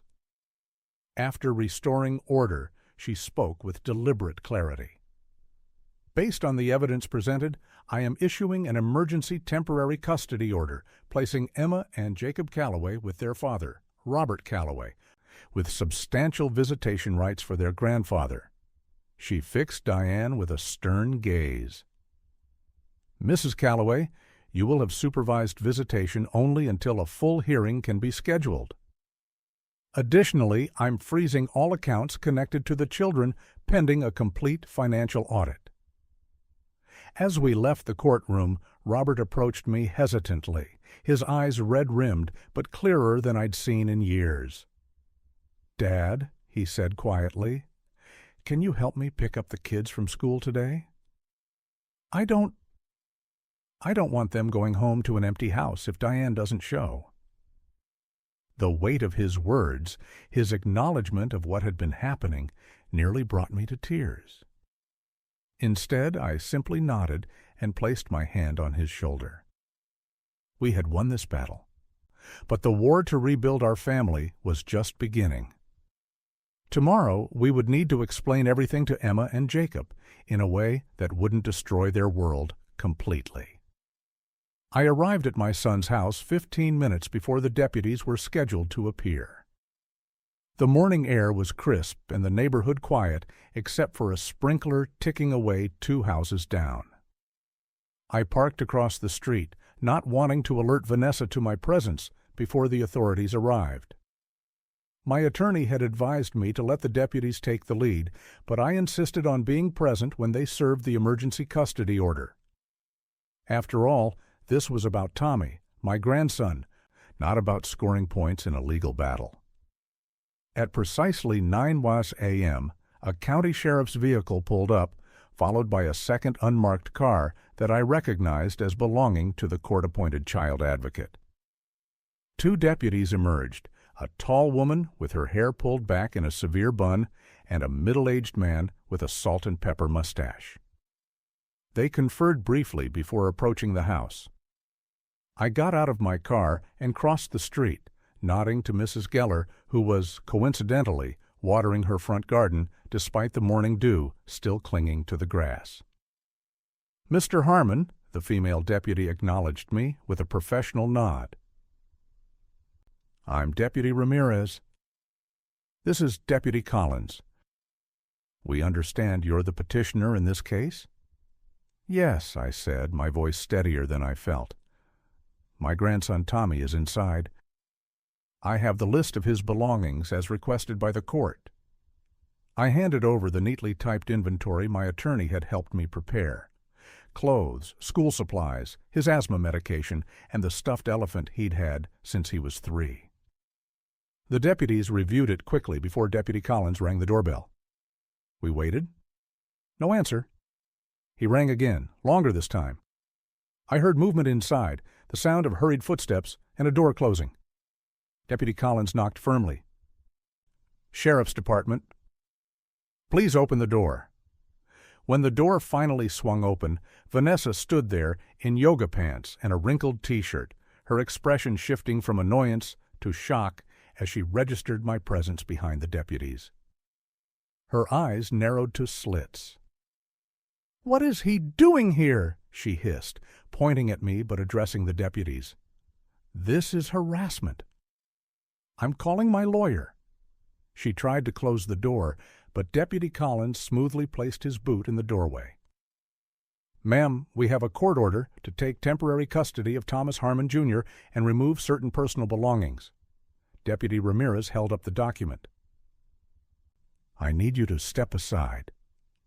The change in Vanessa was immediate and terrifying. Her face contorted, flushing a deep crimson. "You can't take my son. This is my house. That manipulative old man has no rights here."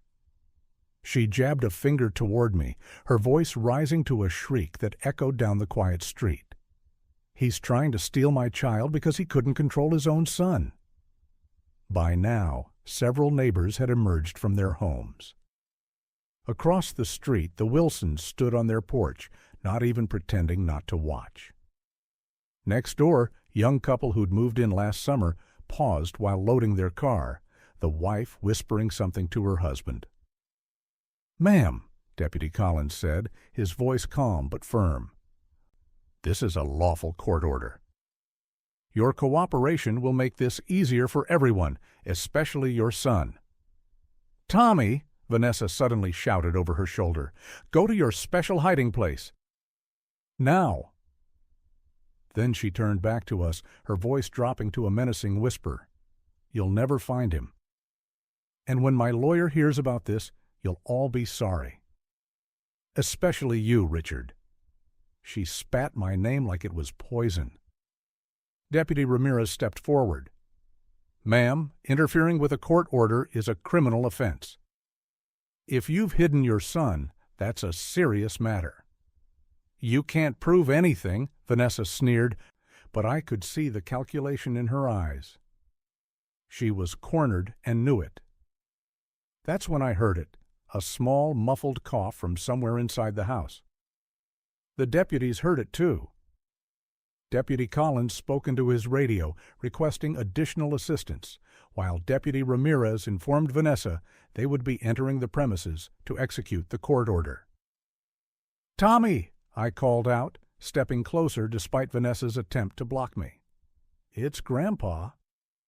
"You're not in trouble, buddy? Everything's going to be okay." Vanessa lunged at me then, her manicured nails nearly catching my face. "You ruined everything!" she screamed as Deputy Collins quickly stepped between us. "We were fine until you started filling his head with lies. Tommy was mine until you poisoned him against me." The raw hatred in her voice stunned even the deputies. Mrs. Geller gasped audibly from her front yard. Vanessa seemed beyond caring who witnessed her meltdown, years of carefully maintained appearances crumbling in minutes. "You think you've won?" she continued, her voice cracking. "Tommy will hate you for this. And David will never forgive you for turning his son against me. You'll die alone, you pathetic old man." A small voice came from the hallway behind her. "Stop it, Mom. Please stop." Tommy stood there, backpack already on, his face pale but determined. He clutched his stuffed elephant against his chest, its worn fabric a stark contrast to his rigid posture. At 11 years old, he suddenly looked both younger and older than his years. "Tommy, go back to your room," Vanessa ordered, her voice suddenly honey-sweet in a way that made my skin crawl. "These people are confused." "Everything's fine." But Tommy shook his head, edging around her toward the door. "I heard everything, Mom. I wasn't hiding. I was packing." He looked at me, his eyes swimming with tears, but his chin held high. "Can we go now, Grandpa?" Vanessa's face crumpled, then hardened. "Fine. Take him." "But this isn't over." She turned to the deputies. "Get what you came for and get out of my house." Deputy Ramirez gently guided Tommy outside, while Deputy Collins and I followed the inventory list, gathering Tommy's belongings. Vanessa trailed us through the house, alternating between tearful pleas to Tommy and vicious whispers about what she'd do once she fixed this legal mistake. With each room, her mask slipped further, revealing the person I'd suspected lurked beneath the perfect daughter-in-law facade. As we loaded the last of Tommy's things into my car, I noticed him watching his mother through the window. She stood in the doorway, phone already to her ear, gesturing wildly. His expression held a mixture of relief and grief that no child should have to feel. "She wasn't always like this," he said quietly, as I buckled him into the passenger seat. "Sometimes she was nice when Dad was around." I nodded, unable to find words that wouldn't disparage his mother, despite everything. The deputies approached to confirm we had everything we needed and to remind me of the court date the following week. As we pulled away from the curb, I glanced in my rearview mirror. The neighbors still stood watching, and Vanessa had disappeared inside. Tommy clutched his elephant tighter, his small shoulders finally relaxing as we turned the corner. The battle was far from over, but for now, he was safe.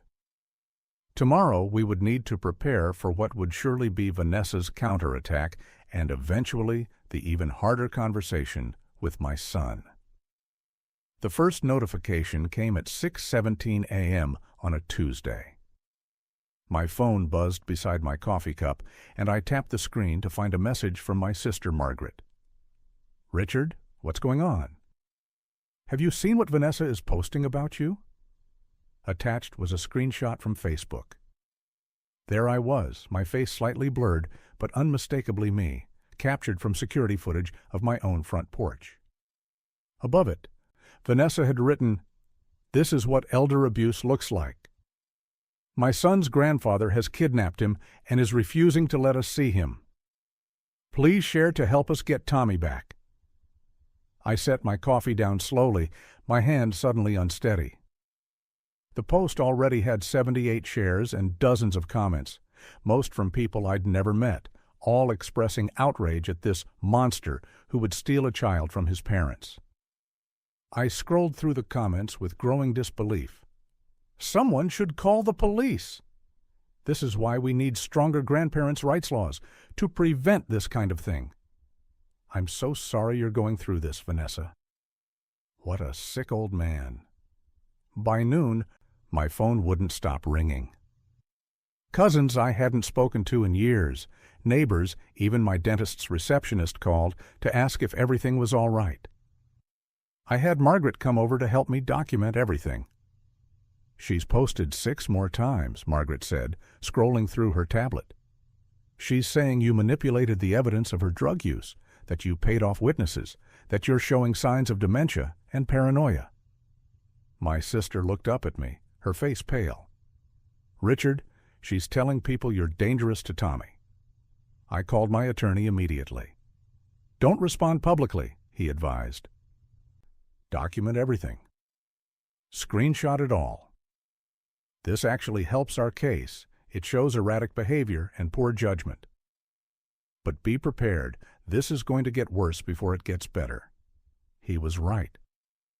By evening, Vanessa had created a dedicated Facebook page titled Justice for Tommy, complete with carefully edited photos showing Tommy looking sad during visits with me, contrasted with beaming smiles and pictures with her and my son. The first physical confrontation came the next day. I was watering the front garden when a car screeched to a halt at my curb. Vanessa emerged, phone held high, already recording. "There he is," she shouted, though no one else was present. "The man who stole my child." She marched up my walkway, camera trained on my face. "Where is he?" "Where's Tommy?" "You can't keep him from us forever." I said nothing, simply turned off the hose and walked calmly inside, locking the door behind me. Through the window, I watched her perform for her phone, gesturing wildly at my house. "See? He won't even talk to me. What kind of person refuses to let a mother see her child?" I activated my own phone's camera and recorded her trespassing from inside. When she finally left 30 minutes later, I called the police to file a report. The officer who arrived seemed tired. "Family disputes," he sighed. "Nasty business?" "We can't do much unless there's a direct threat, but keep recording everything." I nodded, already understanding this would be a pattern. I installed additional security cameras that afternoon.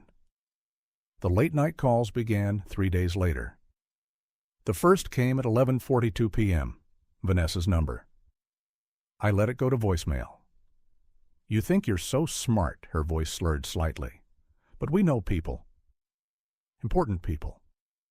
You'll regret taking him from us." The second call came at 1:17 a.m. "My lawyer says we can prove you're mentally unfit. How would you like to spend your last years in a state facility, old man?" By the third call at 3:04 a.m., I had connected my phone to a recording device.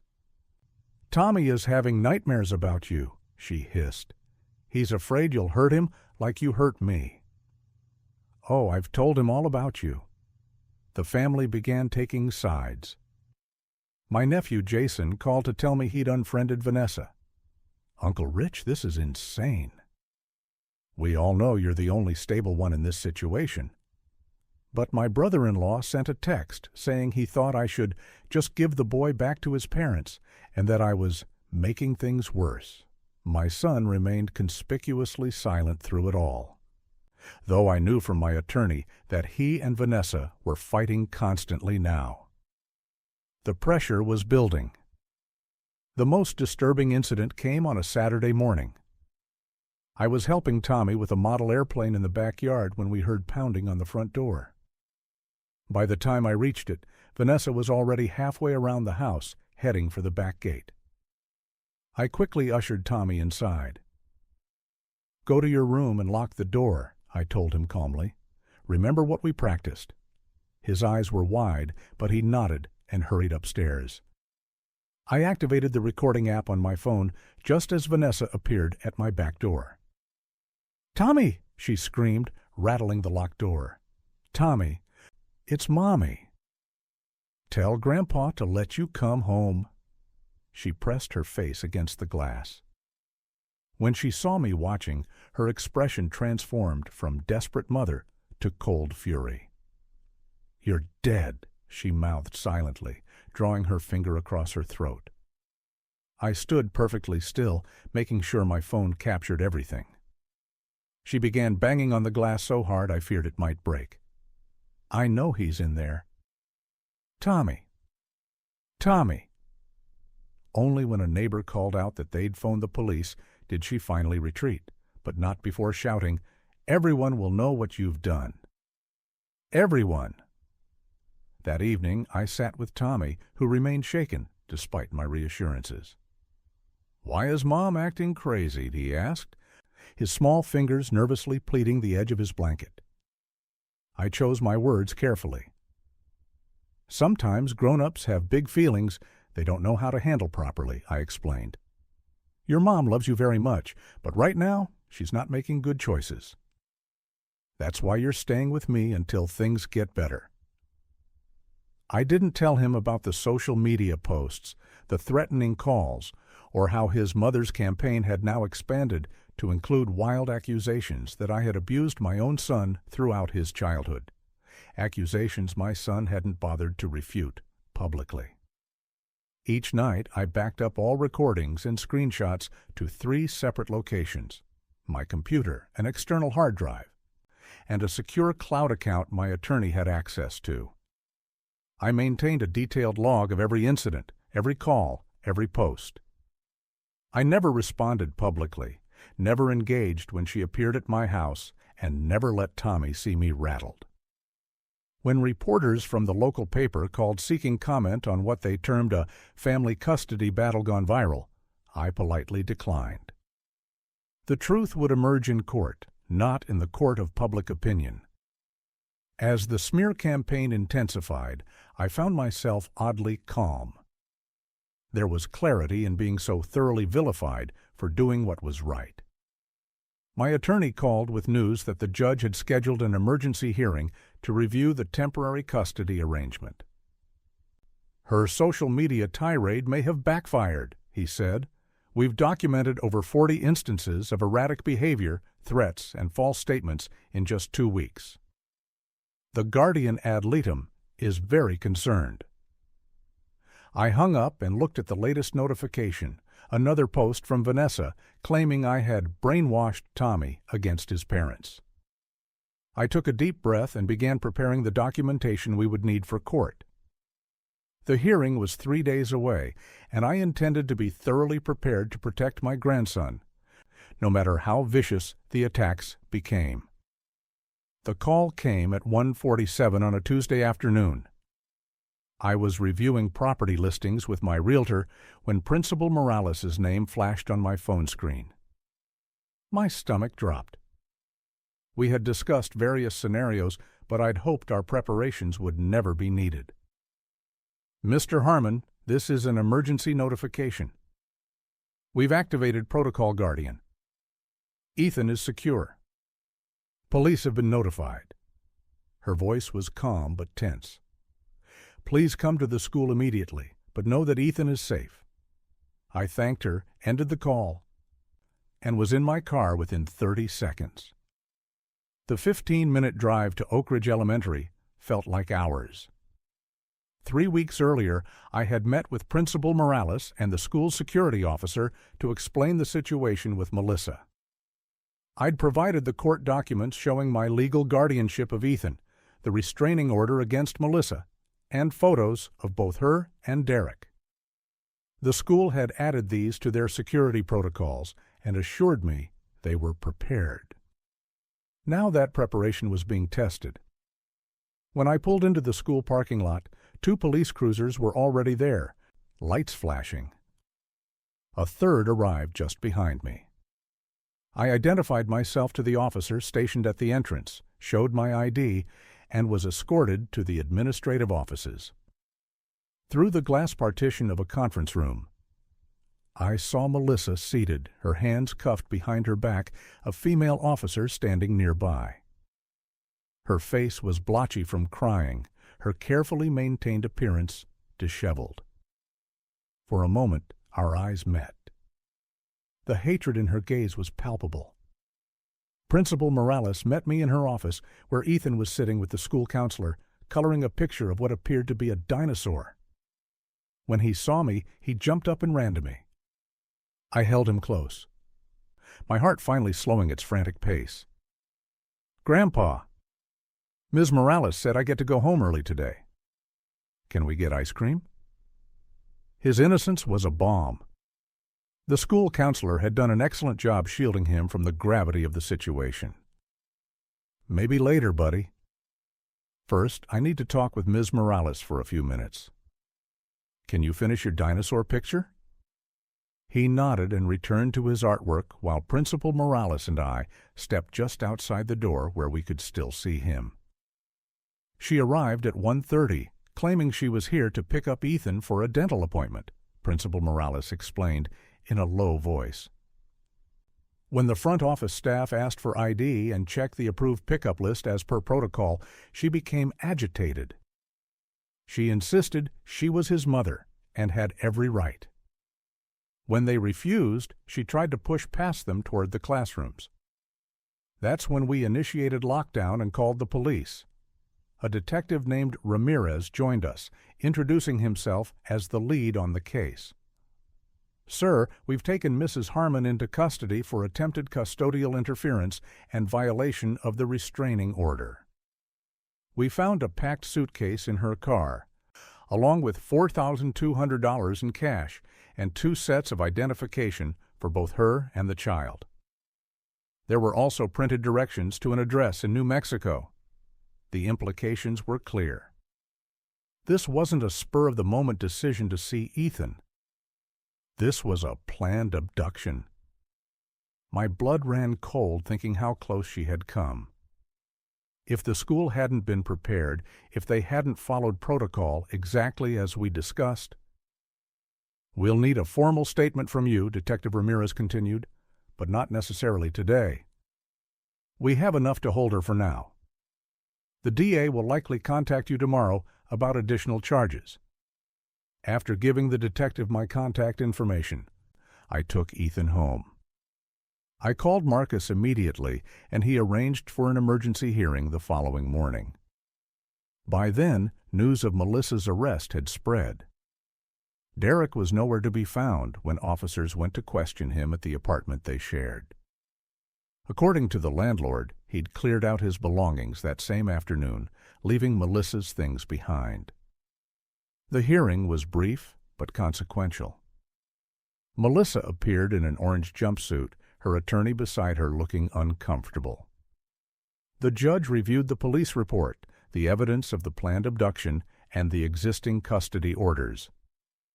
When Marcus presented our complete file of evidence, the financial records, the text messages, the witness statements, Melissa's attorney asked for a brief recess. 20 minutes later, they returned. Her attorney addressed the court. "Your Honor, after reviewing new evidence and consulting with my client, I must respectfully withdraw as counsel in this matter." The judge raised an eyebrow, but nodded. It was unusual but not unheard of for an attorney to withdraw mid-hearing. The implications were clear.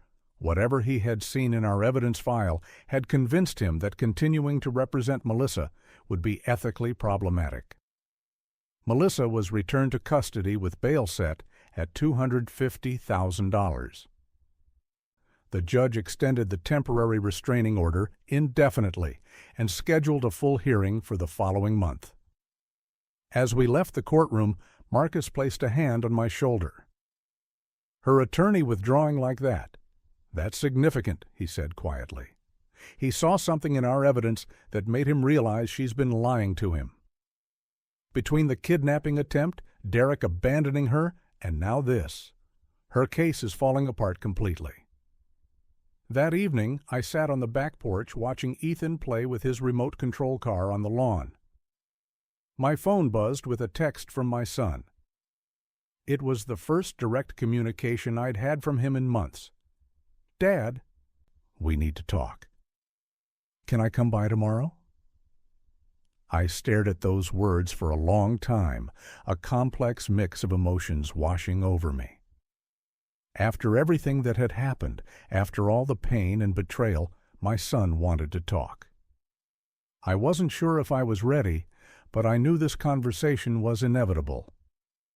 For Ethan's sake, if nothing else, we would need to find some way forward.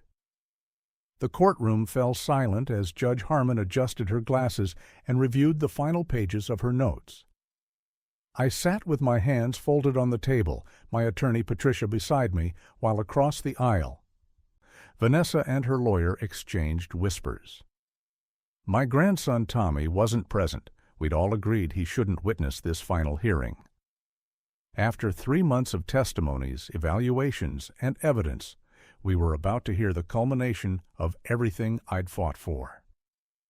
"Before I deliver my ruling," Judge Harmon began, her voice carrying through the hushed courtroom, "I want to acknowledge that these proceedings have been difficult for all parties involved. Family court cases of this nature are never easy." She paused, looking directly at me, then at Vanessa.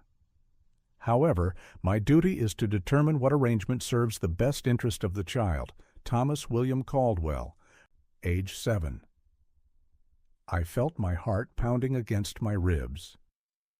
Everything, the documentation of Vanessa's neglect, the testimony from Tommy's teachers about his declining performance and frequent absences, the photographs of the apartment's conditions, the evidence of her boyfriend's criminal history, it all came down to this moment.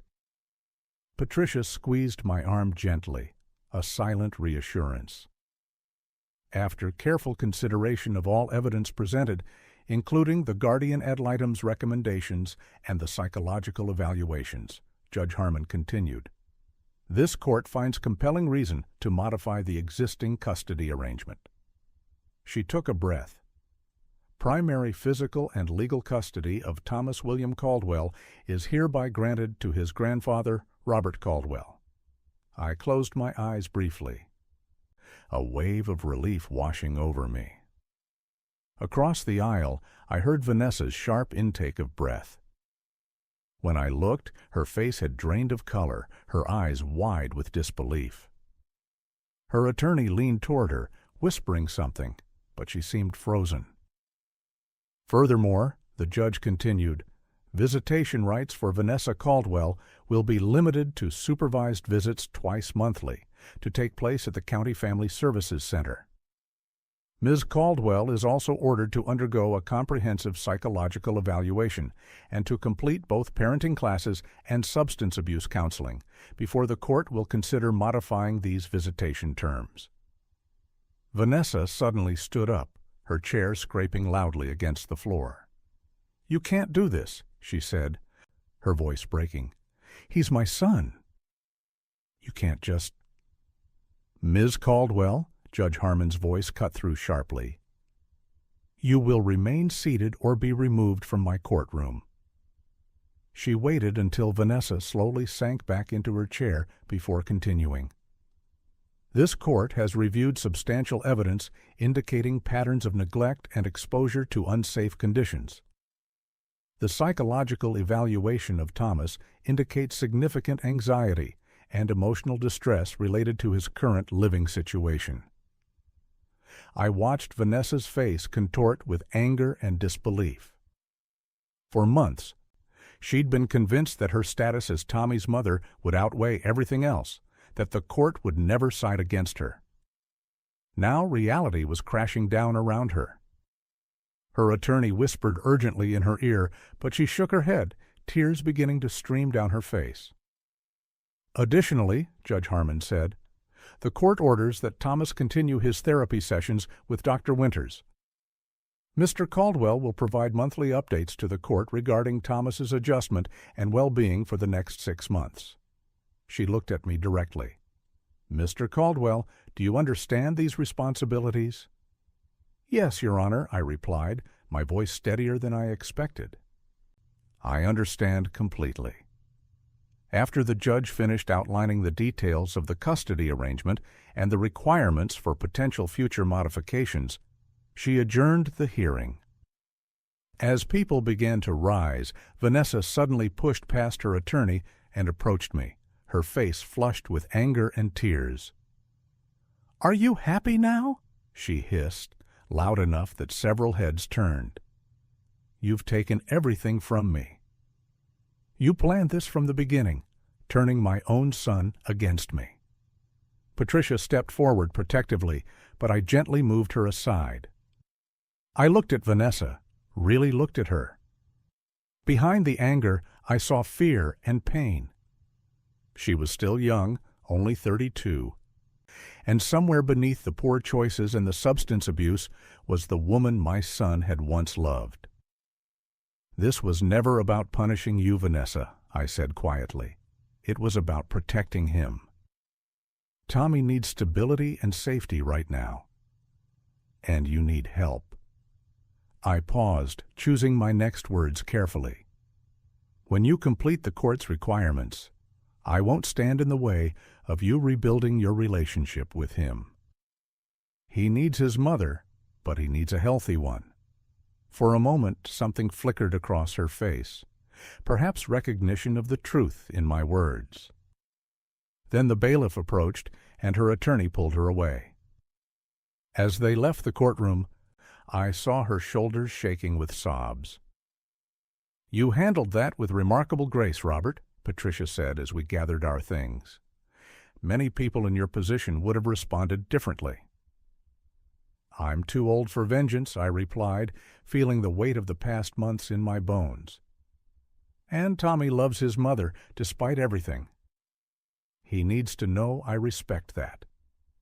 I picked up my coat, suddenly eager to leave the courthouse behind. Now comes the harder part, helping him build a new normal and heal from all this. As we walked out into the crisp autumn air, I thought about Tommy waiting at home with Mrs. Abernathy, my neighbor who'd been helping with childcare. I would need to explain today's outcome to him carefully. The legal battle was over, but the real work of rebuilding my grandson's sense of security and trust was just beginning. Tonight we would start with a quiet dinner and perhaps his favorite board game, small steps toward the stable future I had fought so hard to secure for him. 3 months passed like seasons changing, gradually, then suddenly complete. The calendar on my refrigerator filled with appointments. Tyler's therapy sessions on Tuesdays at 4, my support group on Thursday evenings, and the supervised visits with Melissa scheduled for every other Saturday. I say scheduled because after the first 2 visits, tense, awkward affairs where she spent more time texting than talking to Tyler, Melissa simply stopped showing up. No calls, no explanations. Just empty chairs at the family center and a 7-year-old boy trying not to look disappointed. Dr. Abrams, Tyler's therapist, had warned me this might happen. "Children need consistency," she told me during our initial consultation. "But unfortunately, we can't control the actions of others. We can only create safety and stability in the areas we can control." So that's what I focused on, creating a sanctuary for Tyler in my home, which was now legally his home too. The temporary guardianship had been extended to a more permanent arrangement after Melissa's repeated no-shows and the court's recognition of Tyler's improving condition under my care. The changes in Tyler came slowly at first. His teacher, Mrs. Kemp, emailed me 6 weeks after he started therapy. "Tyler raised his hand in class today." Twice. It seemed like such a small thing, but I knew better. This was the same boy who'd spent months hunched over his desk, avoiding eye contact, speaking only when directly addressed. The following week, she reported he'd joined a group during recess instead of sitting alone by the fence. Small victories that felt monumental. At home, I noticed other changes. The nightmares that had woken him 3 or 4 times a week became less frequent. He began to eat regular meals without my gentle coaxing. One Saturday morning in April, I heard something I hadn't heard in my house since before Michael died. Laughter. Genuine, unrestrained laughter. Tyler was watching cartoons, a bowl of cereal balanced on his lap, giggling at some animated absurdity. I stood in the hallway, not wanting to interrupt the moment, feeling something loosen in my chest. It was around this time that I received the call from the family court coordinator. "Mr. Brennan, I wanted to inform you that Melissa Davis has requested to terminate the supervised visitation schedule." The coordinator's voice was professionally neutral. "She's indicated she's relocating to Arizona with her partner. She's been advised of her rights to petition for visitation from her new location, but she's declined at this time." I wasn't surprised. Tyler's court-appointed advocate had mentioned seeing social media posts showing Melissa with a new boyfriend, a truck driver she'd apparently met online. What did surprise me was the wave of relief I felt, followed immediately by sadness for Tyler. Another abandonment. But Dr. Abrams helped me frame it differently when I brought it up at our next consultation. "Sometimes the absence of chaos is what allows healing to begin," she said. "Tyler needs predictability right now. If Melissa's presence was inconsistent and emotionally draining for him, her absence might actually create space for him to feel secure." She suggested I be honest with Tyler but focus on what would remain constant. So that evening I told him his mother had moved away, but that I would always be here, that this was his home for as long as he wanted it to be, and that he was loved. He nodded solemnly, asked if we could have pizza for dinner, and then went to feed the goldfish we'd bought the previous weekend. Children's resilience continues to astonish me. As May turned to June, I found myself thinking more about Michael, not just his absence, but the memories Tyler might lose without him. One rainy Sunday, while Tyler was building an elaborate fortress out of Lego, I went into the attic and retrieved the boxes of Michael's things I'd carefully packed away.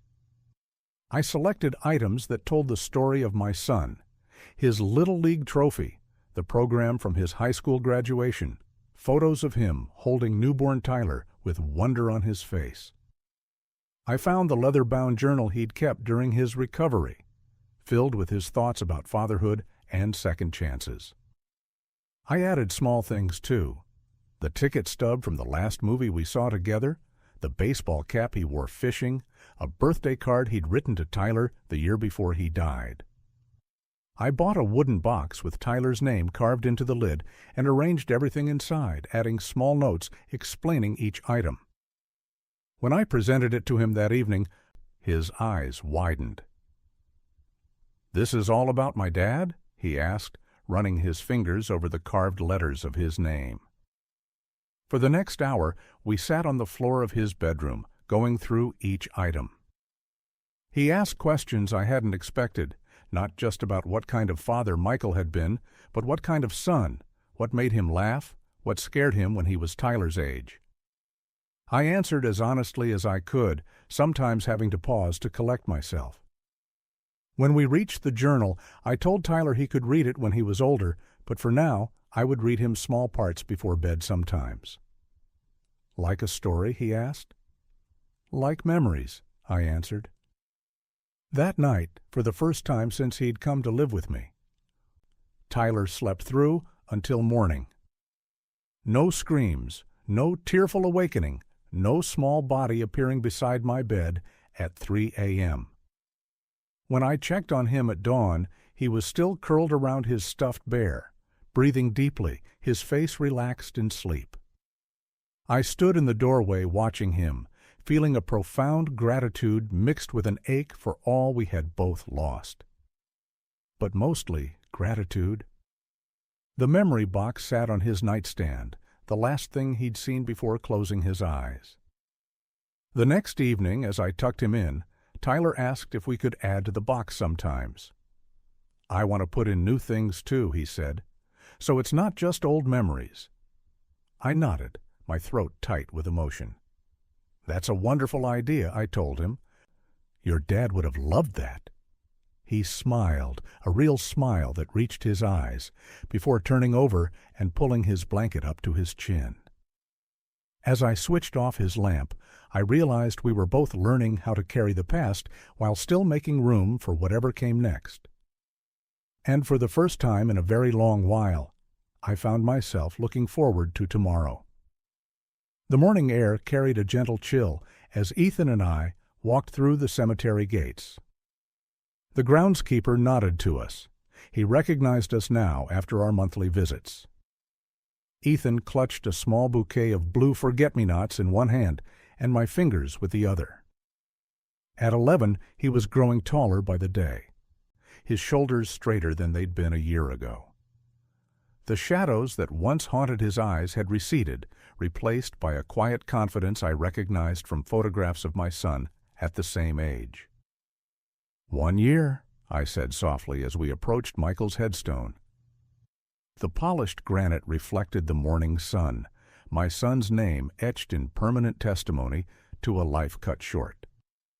1 year since the judge had granted me full custody of Ethan. 1 year since I'd stood at this same spot and made a promise to my son that his boy would never suffer again. "Do you want a moment alone with your dad?" I asked Ethan. He shook his head. "No, Grandpa. I want us both to talk to him." He knelt down and arranged the flowers carefully against the stone. His movements were deliberate, respectful. I watched as he traced his father's name with his fingertips, the way he always did. "Hi, Dad," he said. "It's been a year since I moved in with Grandpa.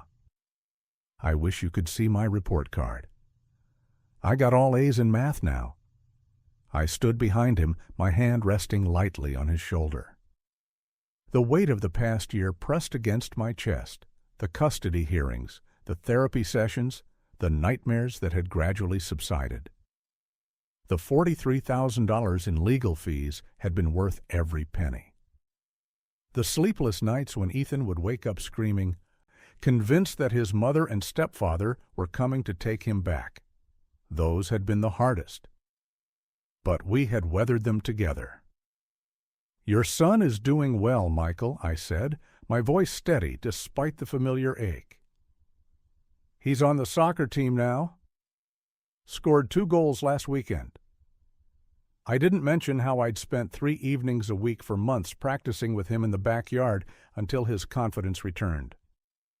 How the coach had pulled me aside after the first game to comment on Ethan's transformation from the withdrawn boy who joined mid-season to the focused player he'd become.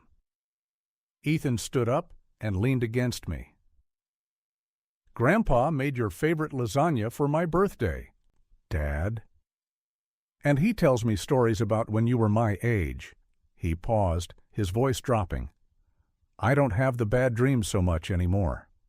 I squeezed his shoulder gently. The therapist had explained that healing wasn't linear, that there would be setbacks along with progress. There had been plenty of both. The day Ethan finally told me everything, the verbal abuse, the punishments that left no visible marks, the threats if he ever told anyone, I'd had to excuse myself to the bathroom where I vomited from the sheer horror of what my grandson had endured, while I had suspected but never confirmed, never pushed hard enough to uncover the truth. "I should have seen it sooner, Michael," I said quietly. I saw the signs but didn't want to believe it. I told myself your boy was just going through a phase, that the changes in his behavior were normal for a child dealing with loss.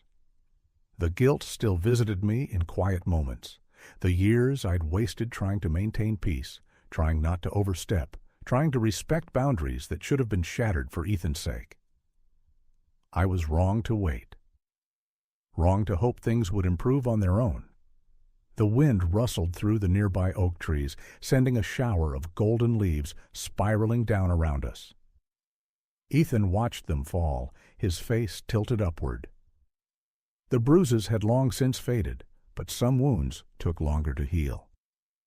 Dr. Levine, his therapist, had helped him understand that what happened wasn't his fault, that children should never be made responsible for adult failures. She'd helped me too, teaching me how to recognize when Ethan was retreating into himself, how to create safety without smothering him. "I've learned something this year, son," I continued, my eyes on the headstone, but my words for anyone who might need to hear them. "There's a difference between patience and inaction, between respecting boundaries and enabling harm. I waited too long because I feared overstepping, feared being the interfering father-in-law, the controlling grandfather. But when a child is suffering, intervention isn't interference, it's obligation." I felt Ethan's hand slip back into mine. "The cost of action is never as high as the cost of doing nothing." We stood in silence for a while, the three of us, one present only in memory, but no less part of this moment. I thought about the court battles, the accusations from Ethan's mother that I was a bitter old man trying to steal her son. I remembered the look on the judge's face when she reviewed the therapist's reports, the school records showing Ethan's declining grades and increasing absences. The photographs I'd taken of bruises Ethan claimed came from falling. The restraining order against the stepfather was still in effect. The supervised visitation with his mother had been increased to 4 hours twice a month after she'd completed her parenting classes. "Your dad would be proud of you," I told Ethan as we prepared to leave. "Not just for your grades or soccer. He'd be proud of your courage, your resilience, the way you're learning to trust again." I knelt down, my knees protesting, to look him in the eye. "And I want you to know something. Family isn't just about blood. It's about who fights for you when you can't fight for yourself. It's about recognizing when someone needs protection and having the courage to provide it, even when it's difficult." Ethan nodded, his eyes, so like his father's, serious and thoughtful. "Like you did for me." "Like I should have done sooner," I amended. "But yes. And someday you might need to do the same for someone else. You'll recognize the signs because you've lived them. You'll understand the silence because you've kept it. And you'll know the importance of breaking that silence because someone finally did that for you." As we turned to leave, Ethan suddenly stopped. He looked back at the headstone, then up at me. Without warning, he wrapped his arms around my waist, burying his face against my chest. I felt his small body trembling slightly against mine. "Thank you for saving me," he whispered, the words muffled against my coat, but clear enough to crack something open inside my chest. I held him tightly, this boy who had survived so much, who was healing a little more each day. Over his head, I looked at my son's grave and nodded once. "Promise kept, Michael. Promise kept." As we walked back to the car hand in hand, I thought about the future stretching before us, school projects and soccer games, teenage challenges, and eventual graduation. There would be difficult days ahead, certainly. The scars Ethan carried wouldn't disappear overnight. But we would face them together, one day at a time, with the knowledge that sometimes the most important battles are the ones fought not for ourselves, but for those who cannot yet fight for themselves. And in that knowledge, there was peace.